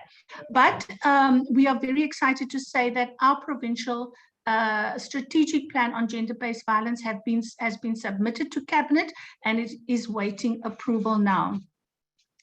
What we've also done is that we have a network called the Women's Equelo Network, which is a rural-based network of 85 women's organizations. And we are working with those organizations based in the 6 districts and the 2 municipalities to monitor the local government responses to gender-based violence. And in doing that, ensuring that the NSP is brought into the actual discussions within local government. We are also part of Generation Equality, and we, as the Generation Equality Gender-Based Violence Forum, have been able to link the Generation Equality Program with the NSP. And we have selected Lusikisiki as a site for the implementation of our strategy, because Lusikisiki was recently cited by the Minister of Police as the area that is the rape capital of the country. And this is why there's so much emphasis on that. What we are doing with that is building a multi-sectoral response within that area based on our feminist principles of an understanding of inequality and how that needs to change. What are the transformation elements that are needed to change the society within the Lusiki-Siki region? We were fortunate to form a partnership with a Lusiki-Siki Gender-Based Violence and Femicide Forum, which was established in March this year. It's a multi-sectoral forum made up of both government and civil society entities, which has started to identify what the issues were in that area. And they have found that there are 6 hotspots within the Lusiki-Siki region. So as the Generation Equality Forum, we are going into that area to work on community consultations. Now, the reason for the community consultations is that from a feminist perspective, we understand that grounding the NSP there means building local leadership, means respecting the knowledge and the experience and the expertise of the local community. We go in as facilitators to listen to what the issues are and then to work to build capacity and knowledge and enhance what is there. No community has no resources. They have resources, and we're excited to say that some of the resources we found there was the Rise Clubs of Soul City.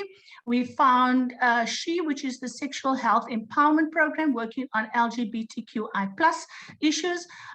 We have the Women's Equelo Network and Masimanyane that have formed a collaborative.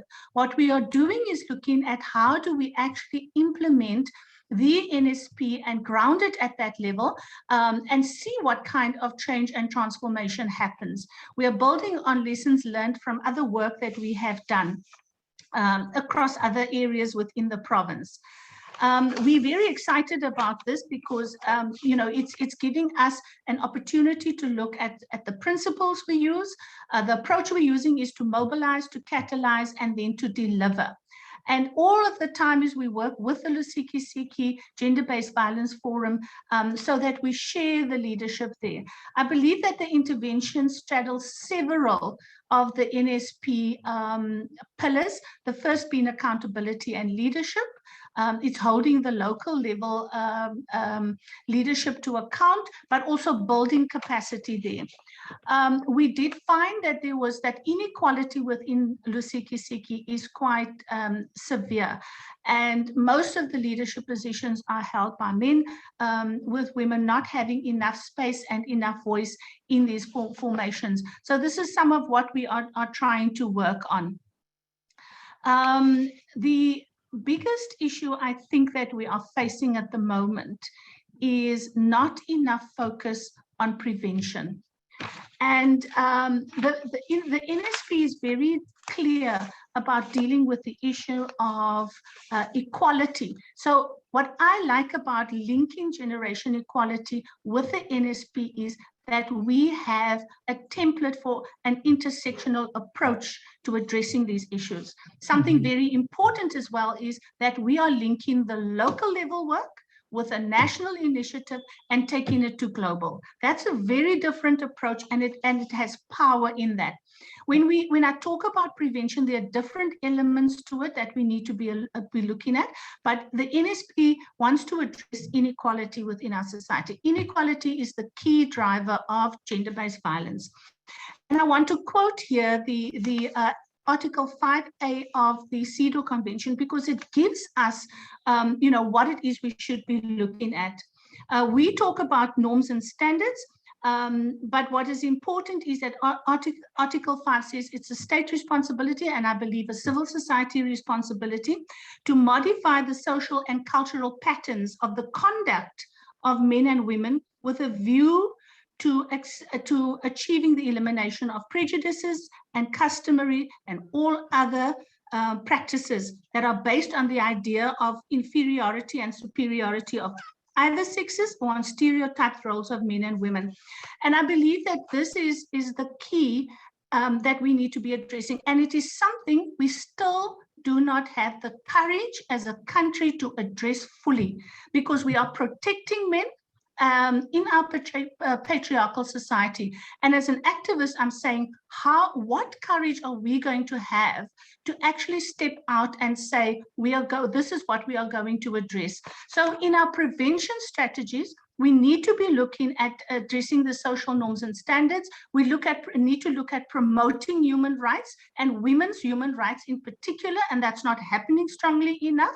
We need to look at what else do we need to prevent impunity. So there's prosecution, and there's punishment as well. Those things need to come up. We have structural flaws that prevent that from happening within SAPS. The way in which SAPS is measured, I'm going to say this all the time, they work from a crime prevention strategy. That's not a safety strategy.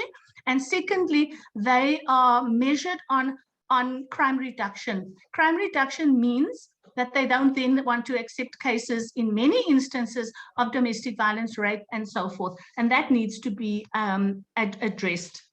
Yep. Yeah, I think for now I will stop at that.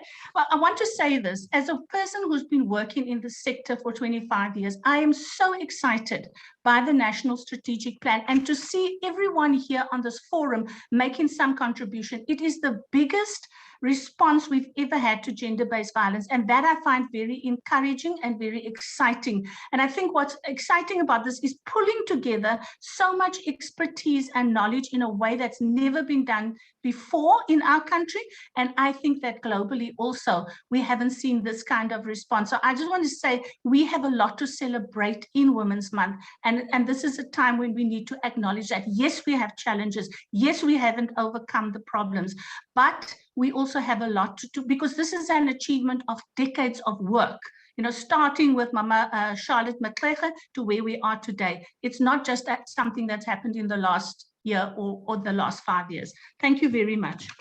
Thank you so much, Lizzie, for that. And I think the reflection in particular on the strategies, that SAPS needs to reconsider, that safety is more important than actually, crime reduction. That's very important. Colleagues, our last speaker on the panel is Ms. Daniel Gendrich. I hope she's in the room. I think she comes from the faith community, and faith communities plays such an important role in our, in our society. It does not sometimes play a role of being a, moral compass type of, but at the same time, it also, it's a social infrastructure that is very useful to several communities and over the years. And I think we've also seen as well in the similar fashion where society has been struggling with gender-based violence, where within the leadership of the faith community, where there's been huge issues around gender-based violence and sometimes covering up, certain things. And at the time where we expect leadership, there's very little that has been coming through from that set. And I would really like you, Ms. Daniels, to really come through and reflecting really on how, as a faith-based communities, you've been able to embed NSP within your own work. I'm aware, for example, I attended the launch of SACC, some point launching the gender-based violence program, but I'll be interested to look at what are the critical pillars of that program and the implementation, but particularly as well as in terms of what's your contribution in dealing with issues around social norms, and what do you see, that needs to be done in the next year as a priority as a faith-based organization. Is Ms. Daniela Hendrich in the room? I'm here. Can you see me? Can you hear me? Ahead. Yes, I can. My signal is not very good, so I may Maybe switch you can off. switch off the camera, yes. Yes, so thank you very, very much. And thank you, Leslie Ann. You've laid a brilliant foundation and have expressed some of my excitement about the NSP and the work in general. And I think it's also the first time in the last year and a half or so that we've found that the work of the faith sector is really being taken seriously in terms of its contribution into being able to contribute to bringing an end to gender-based violence and building a much more coherent response. I'm going to switch off just so I don't end up losing signal. Just a little bit of background, and I'll try not to speak too long. I think the problem is when you get speakers that are passionate about their work, they tend to speak too long. But thank you very much for this space to be able to share a little bit of the work. I do see that amongst the participants, there's a number of people from the Faith-Based Collective, and from We Will Speak Out South Africa. And I hope that in the last hour, they will be able to fill some gaps in terms of what I'm able to share. To say that already in February 2020, there was a conference that we hosted as We Will Speak Out on the theme of building unity in voice and action to contribute to South Africa's national strategic plan on GBV and femicide. And there have been individual initiatives for many years in the faith sector. And perhaps it would help. I mean, what we found with early drafts of the NSP, for example, that the faith sector was largely referred to more as targets that needed to be sorted out that were part of the problem only. Not to say that the faith sector is not also part of the problem, but just perhaps to give a little bit of background that within the faith sector for hundreds, maybe thousands of years, there have been multiple trajectories. There have been the conservative side that is largely patriarchal, hierarchical, and its priority is maintaining the status quo. And then there have been trajectories that have been highly liberatory, and through the Old Testament prophets and prophetic work in Islam and so on. And so the work that we are looking at, and that particularly since June last year, where over 50 faith leaders were called together by Sonke Gender Justice, UN Women, and supported by the SACC, there was an initial informal meeting to say, how can we begin to harness the important initiatives that are taking place? And how can we also work on our own blind spots and assist one another and build a deeper solidarity? And initially there were 44 different organizations, and that has grown to 182 at the last count, but I think there are more in the meantime. And what happened is that through listening to one another and very participatory processes, we came up with 4 working groups. And the 3 sort of core working groups, if I can just explain quickly, the one is to do with shifting the narrative, the dominant narrative that continues to be patriarchal, that continues to create a framework in which gender-based violence is often condoned, if not promoted. And the need for life-giving theologies and discourses.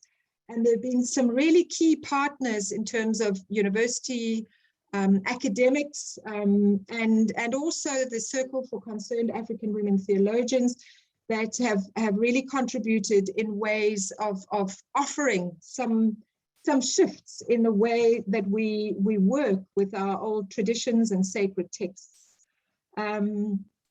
And there have been communication campaigns through social media and other media around beginning to ask questions about our received traditions and the extent to which those might actually, in a way, make us complicit in some of the fundamentals that are creating almost what we could call a rape culture or a violent culture in our society.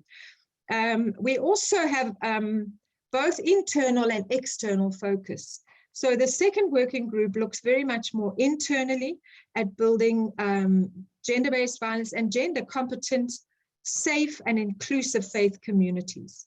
And part of that is challenging ourselves and equipping ourselves and learning from institutions like the Anglican Church, Safe and Inclusive Church Commission, thinking through what does it mean to actually address some of our own blind spots and being able to respond even to abuses within our own contexts. And the third part of that is the third working group has been with an external focus, has also been very much about how do we then, with some more integrity, as it were, be able to become much more actively engaged in gender-based violence activities within our communities and be a voice and a contributor in terms of the National Strategic Plan more broadly. And we've had a number of activities that we managed to get some funding from the GBVF Solidarity Fund. And we are piloting, we also got funding from DG Murray Trust to pilot a 6-month program, which is not just a training, because we found that training, when it comes to deep-seated belief systems and so on, you know, going off for a training workshop and then coming back doesn't shift necessarily or transform faith communities very easily. So it's a process of alternating theory, theology, and practice, and really mentoring and supporting one another in ways of building solidarity and shifting and creating a movement in a way within the faith sector. But also, if I can just go on, you were asking in terms of the way we are also continuing to address these underlying patriarchal theological assumptions. You mentioned the SACC webinar series that we participated in and became part of the national collective faith action to end GBV, which all this falls under. From there, we developed the Faith Leaders Gender Transformation Program over 6 months, and we're about to finish the first pilot. All the applicants in that were Christian-based, and we are working towards more deliberately opening interfaith explorations and spaces, as well as intergenerational spaces, into future pilots. The other important work has been led by the Evangelical Lutheran Church of Southern Africa to develop a program to equip faith leaders to be able to become more competent, more able to respond to survivors in terms of trauma response and survivor response. And that is to be rolled out or piloted rather within 3 provinces. It was already piloted in KZN last year during the course of this year. And another aspect of the I suppose, multi-stakeholder work that's been really important is, apart from actually equipping the faith sector to be able to respond, is also to open up more networking in terms of rapid response teams. We're piloting processes with the KZN Network on Violence Against Women, and the provincial Department of Women and Premier's office around building greater collaboration at local level also between the faith sector, institutions, organizations, and other stakeholders. And we are piloting 2 particular areas together with Cookie and KZN Network and the eThekwini municipality in Mlazi and Inanda, building violence-free zones. And the faith sector, we believe that the local churches and other faith leaders have a crucial role to play in these integrated prevention and response teams, because as one of the survivors that as we will speak out, we partner with a survivor movement called Pepisa Survivors Network. And as one of the leaders has said so often, when we are raped, our spirits are attacked. And that is why we need our faith leaders and our faith communities. And so, and we talked earlier about how it seems that that incidents of gender-based violence do not seem to be abating. And perhaps there is a role to play for the faith sector in terms of some of these very underlying and deeply embedded discourses around male superiority and rights to women's bodies, etc., that we would be able to contribute into the broader space. The last thing I want to talk about, apart from that, we will continue to roll out these pilots and be building a more broad-based interfaith approach, is that part of the solidarity funding is also enabling us to begin to do a baseline of the current faith initiatives, which hopefully can speak into the work of also Pillar 6 in terms of being able to draw together data in terms of what faith initiatives there are, what the capacities actually are that can be contributed in to the broader integrated responses. And perhaps the very last thing to say that I think is an area of learning perhaps for all of us, but definitely for us in the faith sector, is the issues of online platforms. And I hope that there would be spaces for shared learning around how we can better use those in terms of our work going forward together in our multi-sectoral initiatives. Thank you very much. Yes, oh, thank you so much, Daniela. I mean, excellent, because I think the interfaith sector plays such a crucial role in dealing with social norms, because those are institutions as well, as I indicated, where people, really gather around for spiritual fulfillment. And I think we need to really be able to deconstruct the issues around the roles of masculinity and women in society broadly and in those institutions. And thank you for sharing the program. I think, colleagues, we've had so much input from different colleagues. And as I said earlier, this conversation was really about the qualitative, assessment and reflection of what we've achieved so far. And I think as well as contributing to what's the futuristic thinking in relation to the NSP year 2. So now the next session is to then open up and also allow the civil society organization to reflect. And so it's a program crafting session collectively, I think, within the principles of multi-sectoral approach and collaboration, and ensuring that we strengthen the implementation of NSP across South Africa.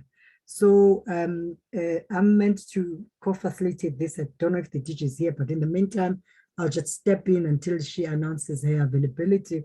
So would like, colleagues from civil society organizations to really look at what are the important lessons and insights, that we are learning from year 1, and what are the gaps, right? And how do we strengthen reporting in a much more multi-sectoral way to make, because I think civil society input needs to find itself into this report. I think the point that Leslie is actually, making through is that civil society work should not be a shadow work, but it should be part of the reporting, so that we continue to build, a feminist-driven,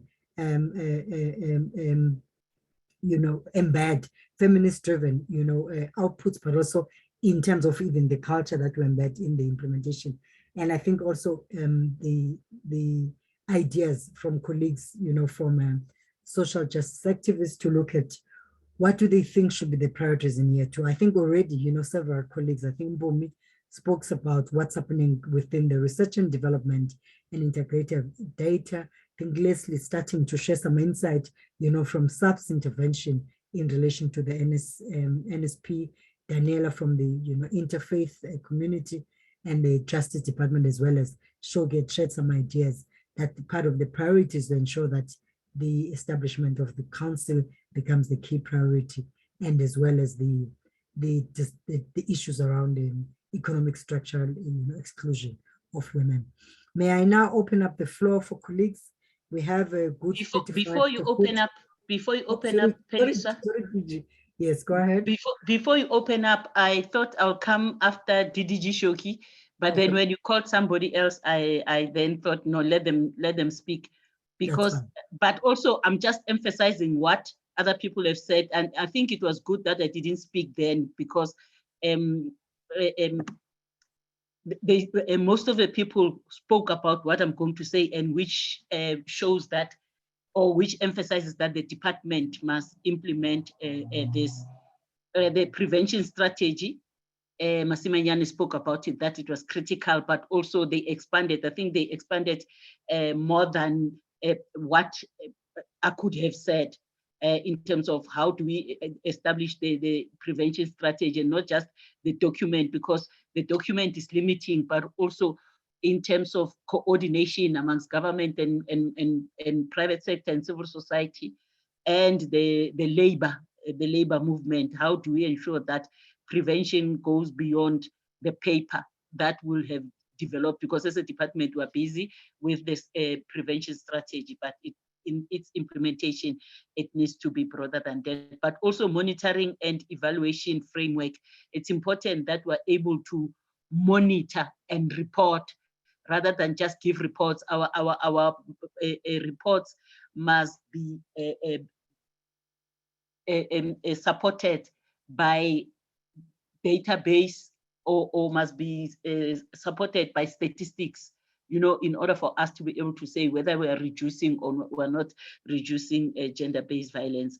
And I know that Masimanyane said police talk about crime reduction, which means that they will not accept certain cases because they want to be within a certain limit. But when I talk about crime reduction, I talk about really in its truest sense that everyone will understand that violence is wrong and it's not supposed to be committed, where we'll have changed people's mindset.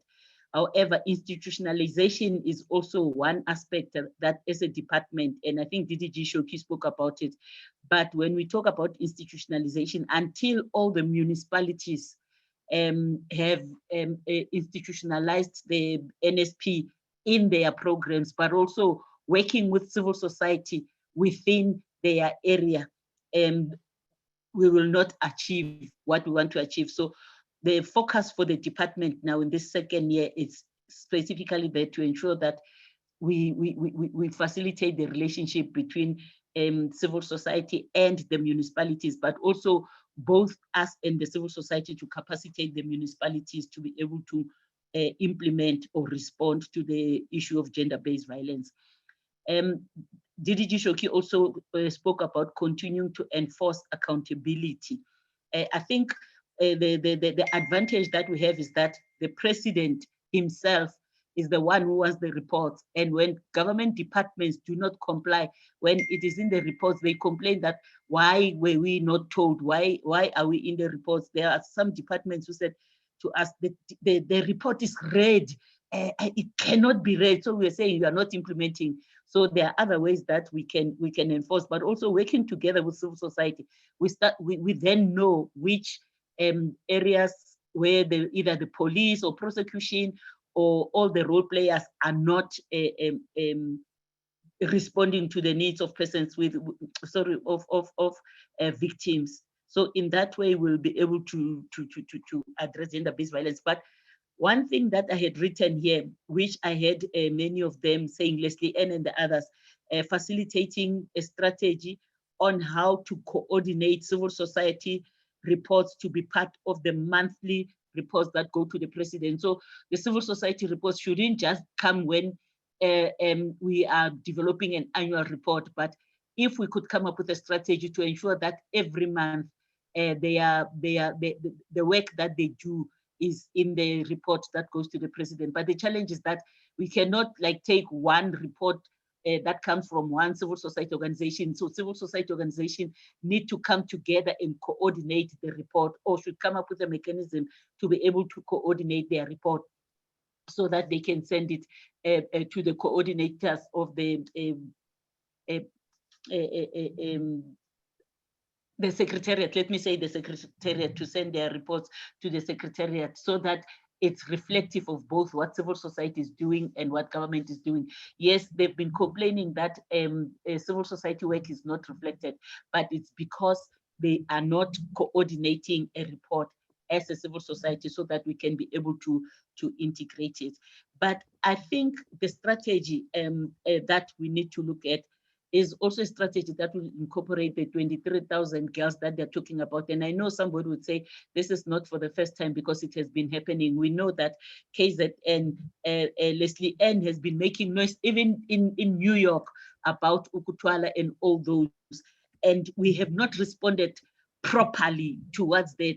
And we know that also in KZN, the young children, as as small as 11 years old. I don't want to say young because young sometimes misleads someone to think it's 18 years. As small as 11-year-old children who would be abducted and married to old men.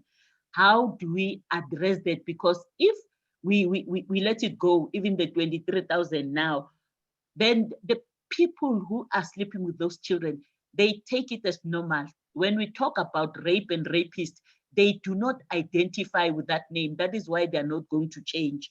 So I think it's something that together us and civil society need to come up with a strategy in terms of how do we deal with this? How do we make sure that, I know the police have to arrest, but before the police can arrest, we have to make sure that those children or their parents come forward and report the perpetrators. How do we work together to address that one? I think that is critical. It's really critical. Without wasting time, I heard you saying earlier on that we are running out of time. Let me hand back to you. Thank you so much, DG. I mean, I think if I step in right in your last input, for instance, I mean, I think one of the key issues, we really need to follow through the cases of the 18,000 children who are pregnant in Gauteng, 10 to 14 years. I think we need to know where the fathers are, and those fathers must just come through. And because now it's as though we have a problem of teenage pregnancy. We don't have a problem of teenage pregnancy. So we have a problem of rapists and perverts who are actually abusing children. So I think that could be just one focused program to just demonstrate that we want to uproot gender-based violence within the work, of course, of the NSP. Colleagues from civil society organization, the floor is open. What lessons are we learning, from NSP year one? What gaps? How do you improve multi-sectoral, approach, and as well as how do we focus to year two? What's our focus to year two? Yes, Dr. Liz-Len, I'm going to give you the floor. I know you've had the chance to speak, but I will still give you the floor because I don't have any other hand in the meantime. Okay. Go ahead. Yeah, thank you. I'll be very quick. I think one of the big lessons we learned in 2020 and 21 was that all of us had to migrate to working digitally. And what we found that digital illiteracy, digital poverty, poor connectivity is a huge stumbling block to the majority of women in this country. We think because we have the privilege of all of that, that we can connect and so forth. So I think we need a strategy to think about how do we address digital illiteracy and digital poverty. My organization tried to implement a food security program by sending women vouchers from ShopRite and Save and all these people where they could buy food. And we assumed that because people had cell phones, they were digitally literate. That was a huge misnomer. I actually railed back in shock and understood what privilege actually means, because women may have a cell phone, or they may have access to a cell phone, but not necessarily theirs. They may share it with a lot of people. They didn't understand what a PIN was, a whole lot of things. So I want us to think about, because moving forward and with the advent of artificial intelligence, we are going to be faced more and more with this challenge. And what we are doing is driving the gap, the inequality gap bigger, rather than narrowing it. So we can sit here and have these conversations and think that we can, and even now in working in Lusikisiki, people cannot have enough data. They can't, the connectivity, some people have different service providers. They'll have, a SIM card for MTN, for Vodacom, and for Cell C, because they can't get that connectivity. So I think one of the big lessons we learned was we lost our rural base, because that is a face-to-face base, and we couldn't bring it back quickly enough. We then went on to radio and used that as a mechanism. But I think we've got to think about what are the elements that actually drive inequality from where we are sitting in our places of privilege, and how do we narrow those gaps? Because we can sit and talk until the cows come home, and we will actually contribute to the problem. Thank you very much.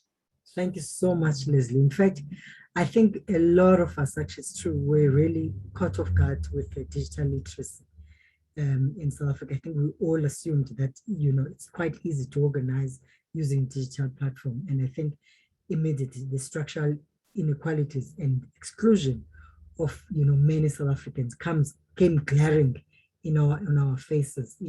Not only that, even those who tried to organize physical meeting, the cost of transport. So I think there's something so much big about this NSP initiative, which actually really is pushing the boundaries from a really simple entry point of GBV, but also fundamentally speaks across structural inequalities, within South Africa. And probably as part of it, we must really think about, the pillars, at pillar number 7 as a digital literacy and digital poverty, because it's a very important issue going forward. Colleagues, may I please get, hands? I see the conversation on the platform. There's a question, in fact, that's coming through, which if you, Namuma, if you'd allow me, I mean, she's raising such an important issue that at municipality level, cities like, City of Johannesburg, where officials are just copying and pasting, the NSP document into IDP to give an impression that they are cognizant of NSP in their planning process. What can be done to deal with such situations to ensure officials take their roles, seriously? I'm really going to flag this into, send it to one of the panelists, who spoke earlier, anyone who would really like to contribute in that, because I think leading to local government elections, whether they are in October, depending on the Constitutional Court pronouncement, or whether they're next year, I think the issue of municipal spending on GBV, on gender-based violence and femicide, it's something we've not shone a spotlight on, and it's something that we need to really start looking at it. And I think I saw one of the proposals as well to really look at, the type of candidates who are actually, proposed by several political parties. And I think that's where exactly it starts, that we shouldn't be led by people who ascribe to the stereotypical social norms, but also who have people who, are not only progressive, but also who understands the feminist principles of governance, and would ensure that when they get into position of power, they will make it sure that they prioritize those who have been socially excluded, women, children, LGBTI groups, who are consistently subjected into corrective raping in communities. Colleagues, may I please get another hand? I see several comments. Shoki, would you like to take up the local government question?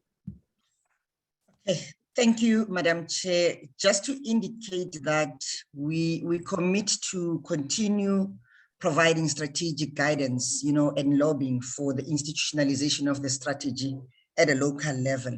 We've already commenced. We've been to the Eastern Cape and to 2 more provinces, I think KZN.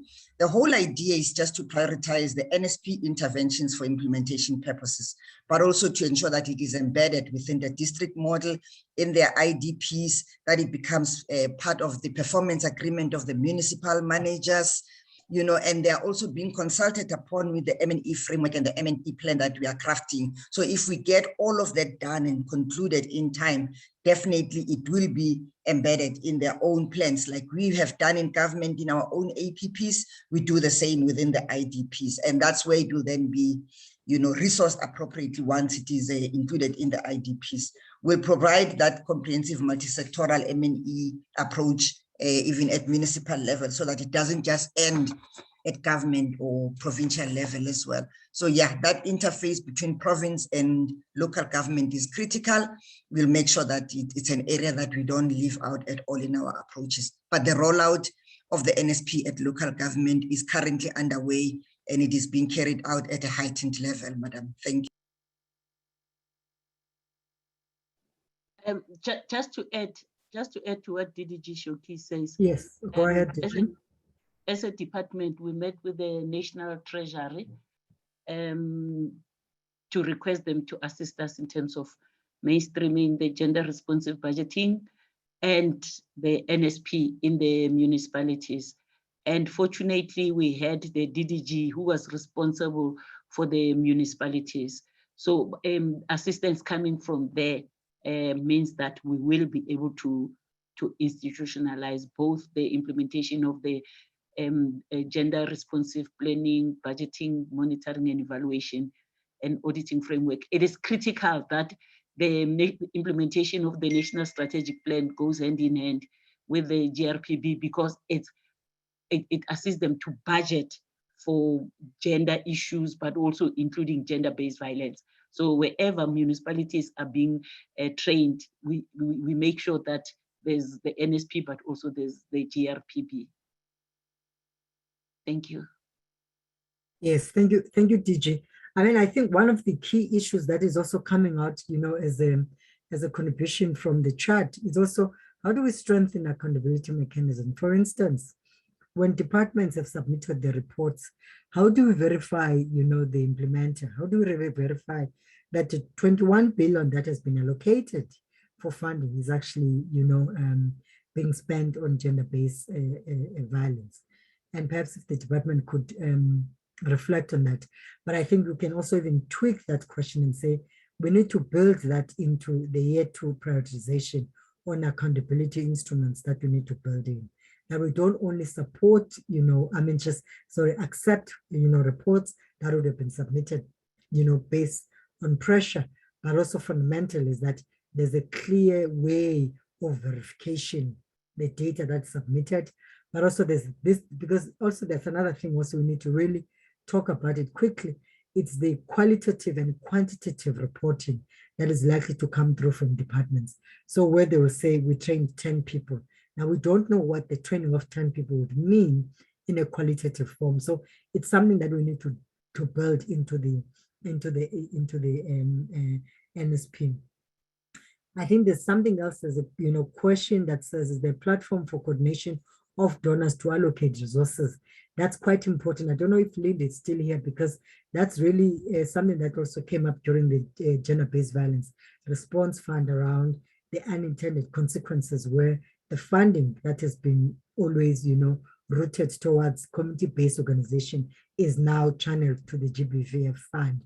How do we manage that unintended consequences, but also to make it sure that we have an open conversation with various private sector companies, but look at, you know, a regime of incentives to make it sure that we balance up this type of support. I don't know if Linda, I know she had indicated she had an emergency.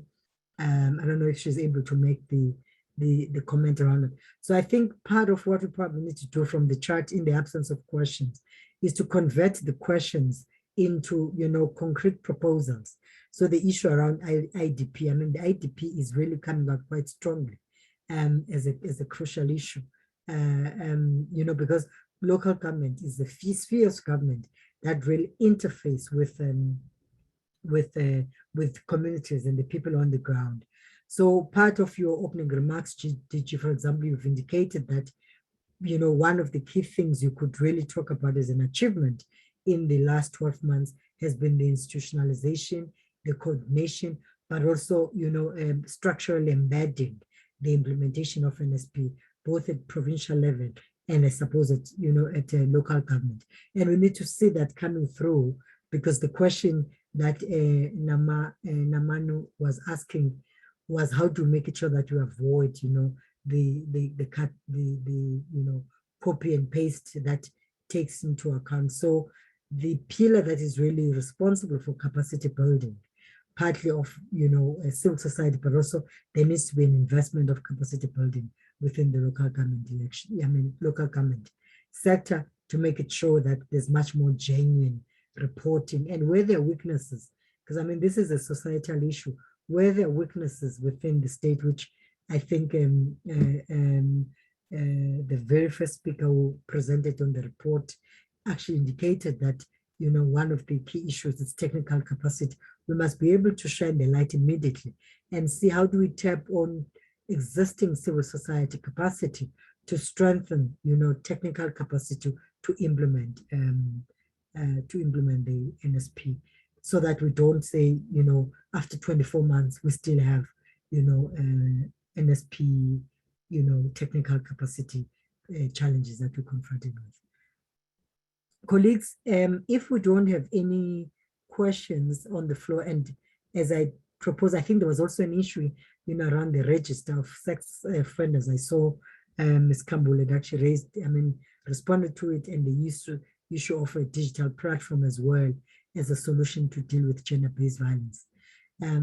So if we don't have any questions, colleagues, I'm really going to, okay, Esther, I'm going to give you the floor, but I've not had any, I don't know if few comments from, but anyway, I know the conversation has been going on, so I shouldn't really feel bad about the fact that people aren't raising questions. Oh, let me see, sorry, Esther, before I give you an opportunity, let me just take, there's a contribution from Bawanile.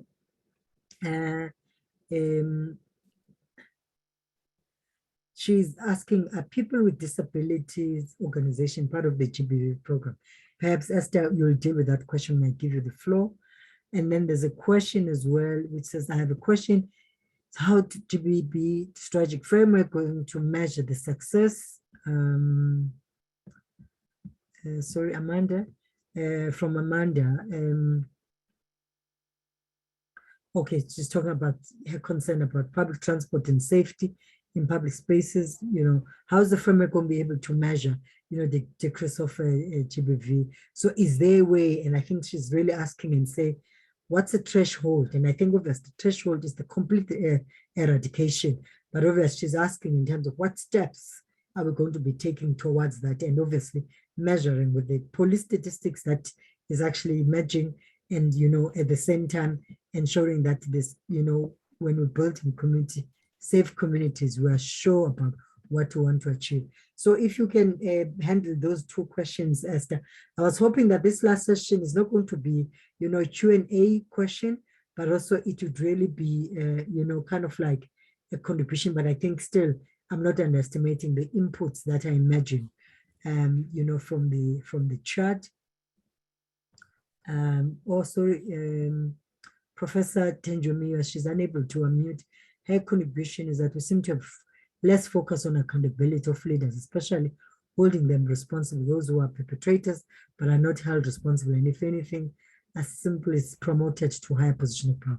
That's a very important issue, particularly in institutions of power. I think I can't agree more with you on that one, because that's an issue, and I think it's something that we need to really, that could really be a joint campaign.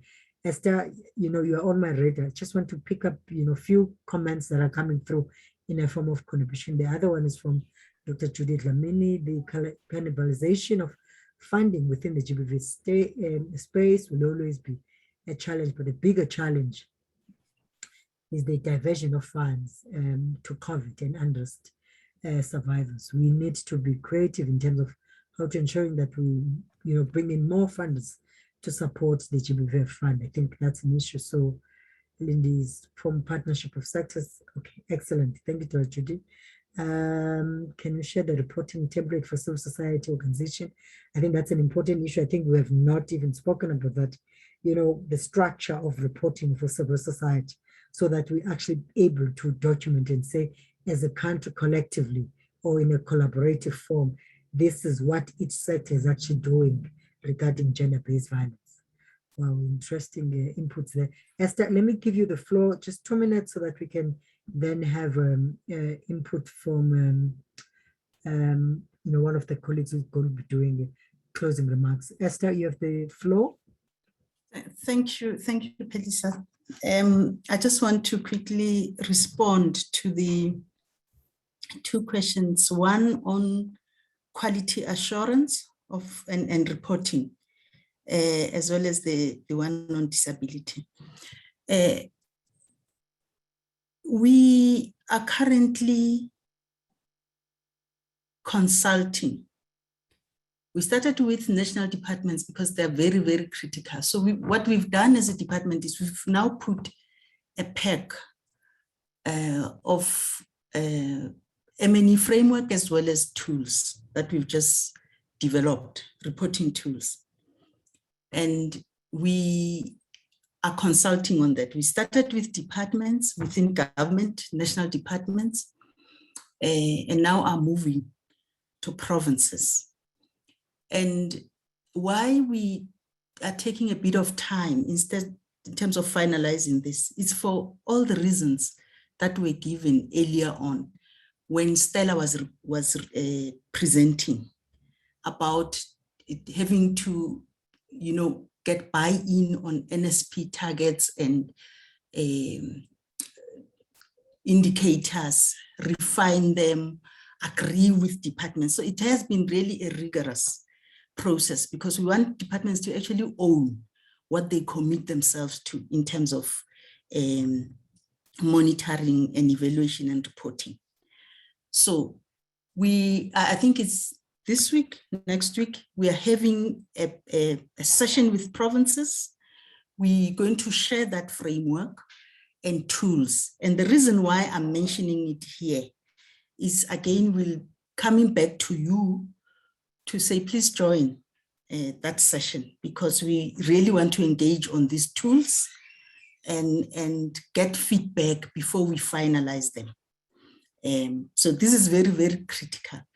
In as far as quality assurance is concerned, for instance, with APPs, we don't just take a department's word when they say we've integrated the targets of the NSP into an APP. We actually request that they send us a copy of the APP.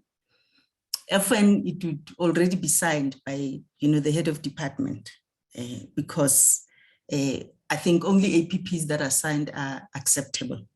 So that's what we are doing currently, so that we ensure that indeed these things are being done. But you will appreciate, colleagues, that because we are working on these tools, it's going to take a bit of time on the quality assurance side. But we have a plan as the department. If everything goes as planned, one of the things that we will be doing quite soon is placing M&E technical monitors and data collectors in provinces, in premier's offices, because we want to move in that direction where we have trained people that are located in provinces. That would be a start. For now, we are thinking of 4 individuals per province, but starting piloting in 3 provinces, which is KZN, Eastern Cape, and Limpopo. So they'll not only assist with collecting data and building capacity of provinces, but they will also be feeding back that data and helping us in terms of quality assuring whatever data and reports that are coming. That is so important for us because we're trying to make sure that we build a solid M&E system across government. But these teams obviously will be working with not only government at provincial level and local, but also civil society through those structures that we are establishing, including rapid response plan and teams. Mm-hmm. So that is the plan. In as far as working with persons with disabilities, of course, we have no choice. That's our mandate as a department. We try as much as possible to involve and reach out to persons with disabilities. As you well know, we've got a unit within the department that focuses, provides services specifically to persons with disabilities. For an example, the challenge has been, if, for instance, we call a consultation and we just invite them like anybody else, I think sometimes, their issues tend to be lost in everybody else's issue. But we are starting, for instance, with the prevention strategy to just have a session specifically with persons with disabilities, because we really want to drill down to what really their concerns are and ensure that they are integrated in whatever, whether it's a framework, whether it's a plan, whatever we are doing currently. Thank you. I hope I've responded. Okay. All right. Thank you so much. Let me just look at the last question and then we'll just be wrapping up. I think the issue of funding is really coming out quite strongly. And I suppose, I mean, within the principle of collaboration. So it's going to require all of us, you know, both civil society, the GBF fund, and government to really get our heads together and look at what are the mechanisms to assist, you know, community-based organizations, but also as well as the issue of reporting as well. I mean, that's something that's coming up. Now, with I would like to come in, Pelisa, yes. I'd like to come in here. I saw earlier on in the chat, I don't know if somebody responded because sometimes I move away because of the duty calling me. But I will, if it has been responded to, I'll be emphasizing. I saw in the chat somebody saying 21 billion, how is it going to be accessed by the communities or civil society organizations? The 21 billion that was referred to as government departments that have set aside money for implementation because they were called to commit to implementing some aspects of the NSP. So for example, we have SAPS that has to ensure that the forensic evidence processing is increased. So either they will either bid another forensic lab, or they are going to make sure that they employ more people or whatever. So they will cater for that. Different departments, they cater for that. Social development will be building more shelters or whatever. So that 21 billion is specifically for departments to be able to implement the NSP. Somebody earlier on had indicated that 29 million had been accessed by civil society, and there's still 33 million, I think it was from social development. However, when the National Council is established, it will now raise funds or also have funds that will be specifically for civil society organization. That is why as a department, we're pushing that before end of the year, the bill must be tabled in Parliament, so that the council can be established and it will coordinate the issue of funding, because also currently there is no reporting, there's no accountability also from civil society in terms of those that are getting the funding. And that is one other thing that delayed people accessing the CARA funds from NDA, because some of the civil society that received the funding were not giving the report. So it needs to be coordinated so that everyone who gets the money, they must be able to account also for the money that they received. But the 21 billion, it's not for accessing. And then there was another question also on the chat about the National Council on Gender-Based Violence, that Justice is the one who's supposed to develop the legislation.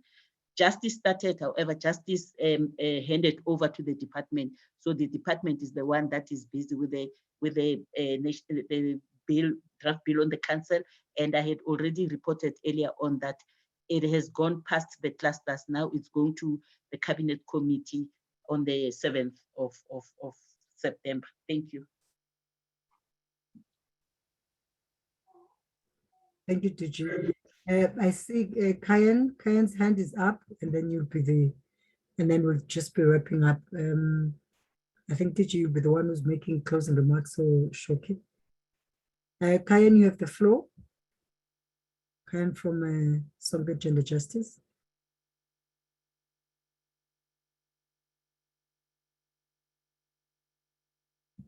Kayan, are you there?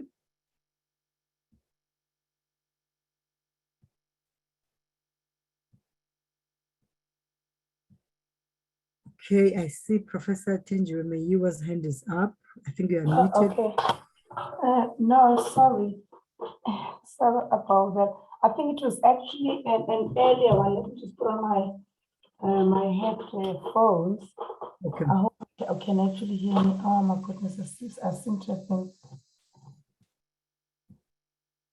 All right.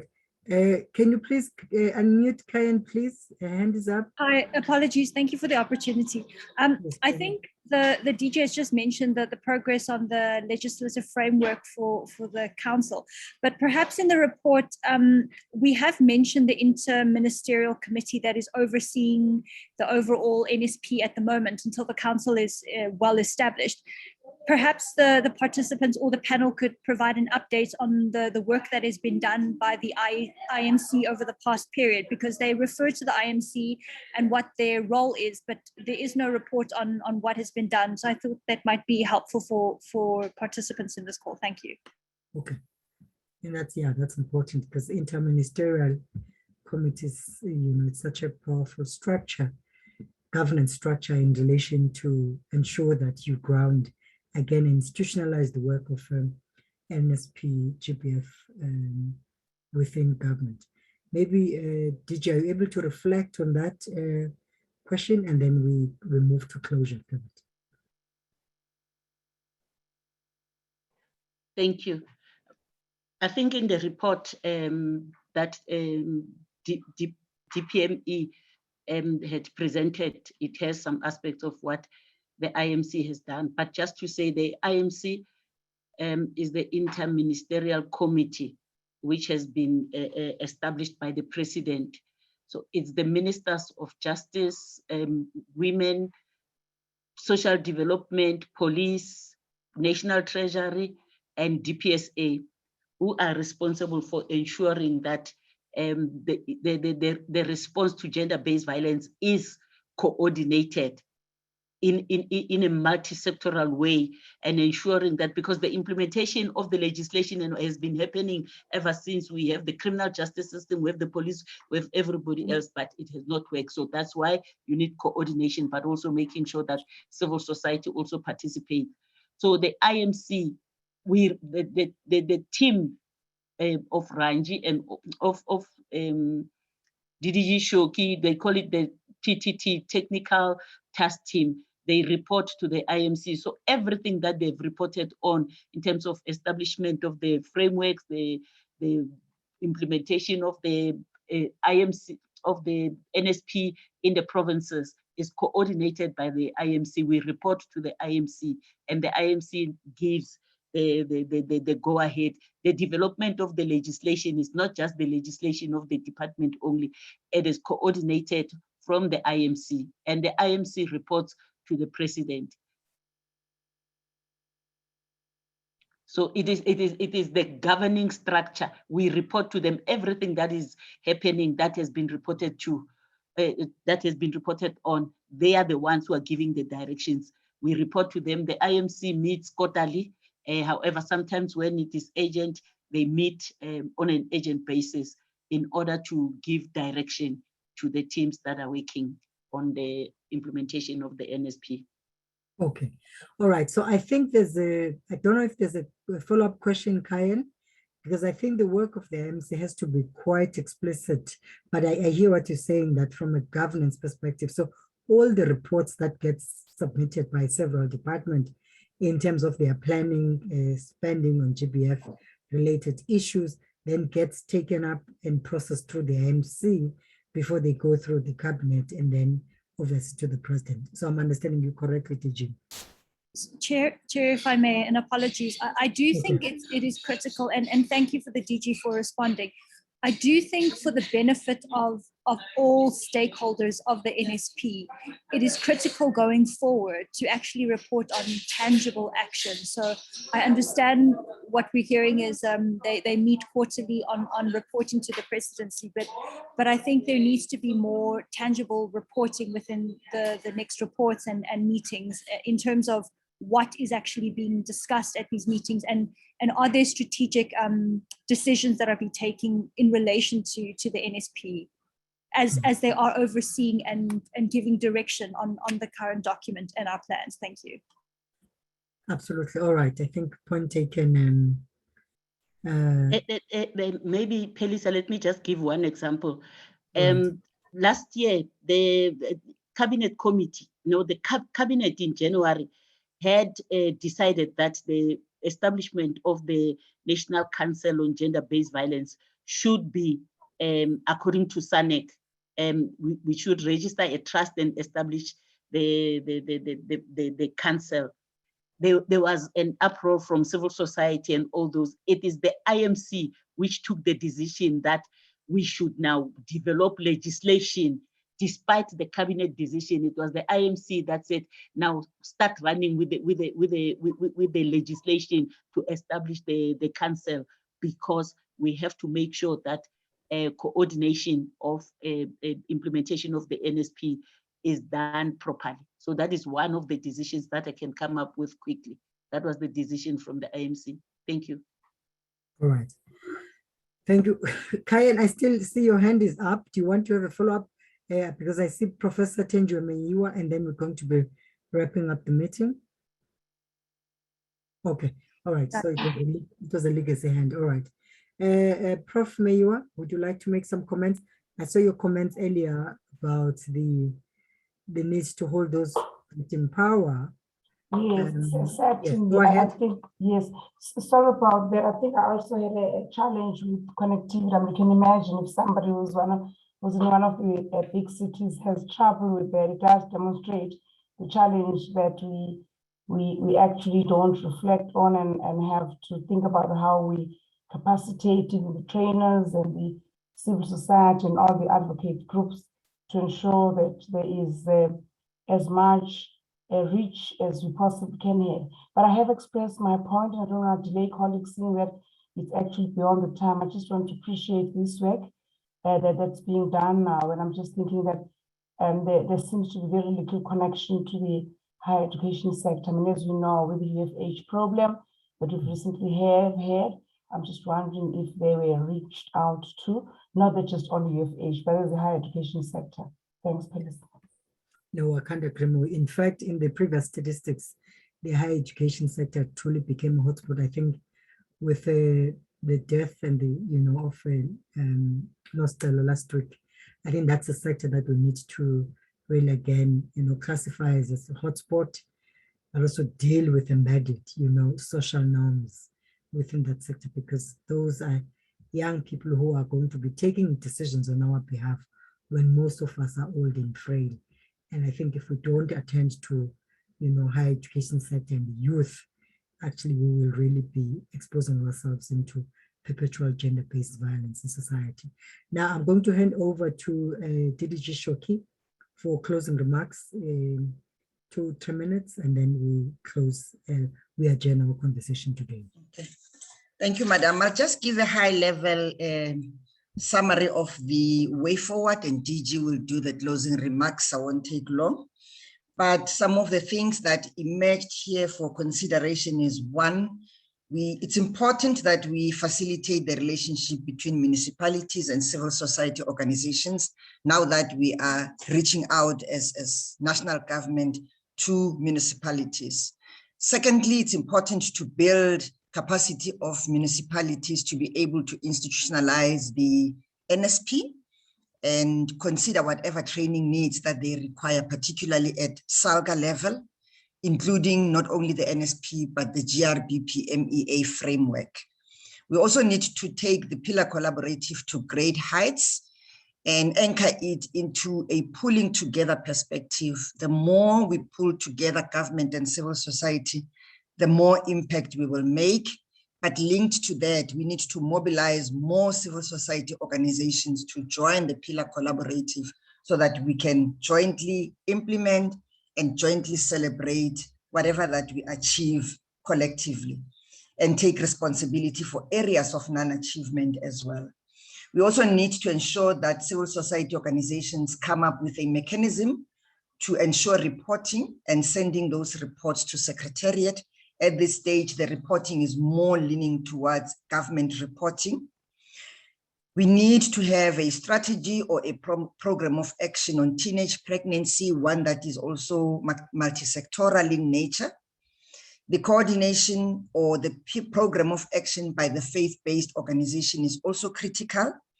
And we need to utilize radio stations to the best of our ability in the most remote or rural areas, those areas that are in the periphery, because of the issue of data, if we want to reach out to even the most disadvantaged women in those rural areas. What I thought we should do, there is an initiative by one of the teams or committees within the pillar collaboratives that is looking at how do we work with some of the telecommunications to ensure a zero platform for the work that we are doing. It's still at its early stages, but it seems to be yielding the desired results.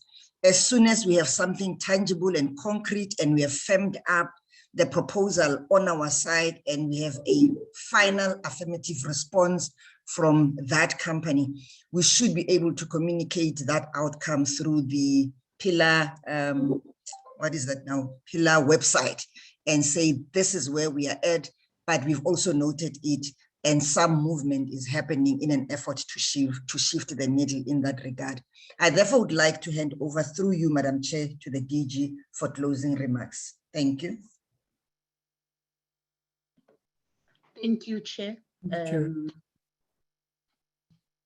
You know, I just want to say the Department of Women, Youth and Persons with Disabilities, including government, but for now I'm speaking for the Department of Women and the technical task team that is involved in the coordination of the National Strategic Plan on Gender-Based Violence. We are joined on the hip with civil society organizations like Siamese twins. So we can't be separated naturally. We need somebody to separate us. However, if we know what's good for us, we need to refuse to be operated. It doesn't matter what kind of a surgeon it is, because if we're separated, we will not achieve anything. Divided, we will fall. However, working together. And I would like to indicate that dialogue doesn't mean that we're fighting.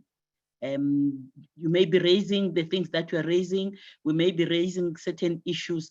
It's not fighting, however, it's each other, letting each other into their perspective or paradigm where the other is not.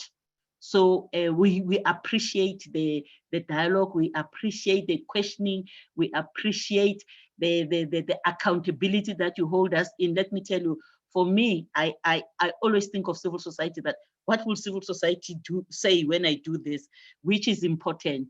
So together we will be able to dent gender-based violence. And as a department, as DDG Shoki said, that our focus this year is to ensure that we capacitate the municipalities. Our wish is that our municipalities work together with civil societies that are within that municipality, so that we can be able to end gender-based violence. We thank you very much for taking your time to come and discuss with us the 1 year report, but also look into year 2.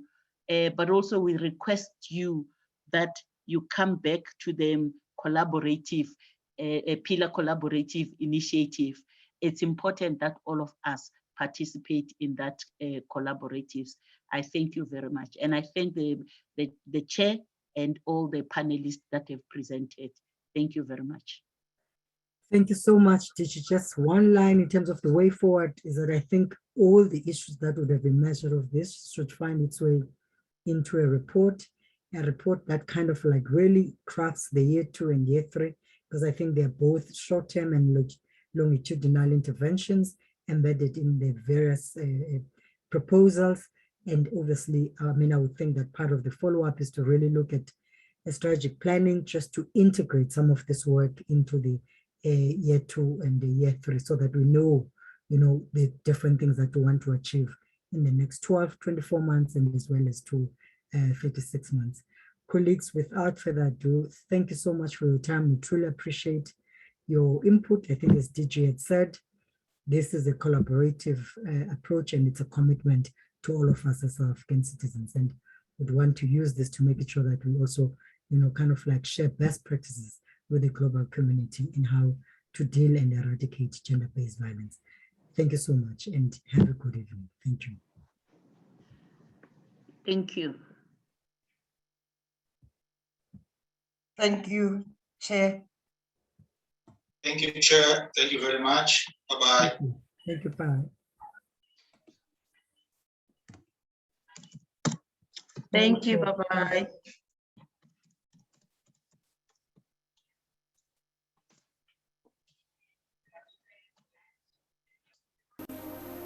of this, there is a dark and heavy shadow across our land. The women and the children of this great country are under siege. In 2019, the people of South Africa took to the streets in protest against the rising tide of violence against women and children. The murder of Cape Town student Uyinene Mrwetyana brought thousands of protesters to Parliament demanding an end to gender-based violence. In response, President Cyril Ramaphosa convened a special joint sitting of Parliament to announce an emergency response plan that would strengthen government's response to crime against women and children.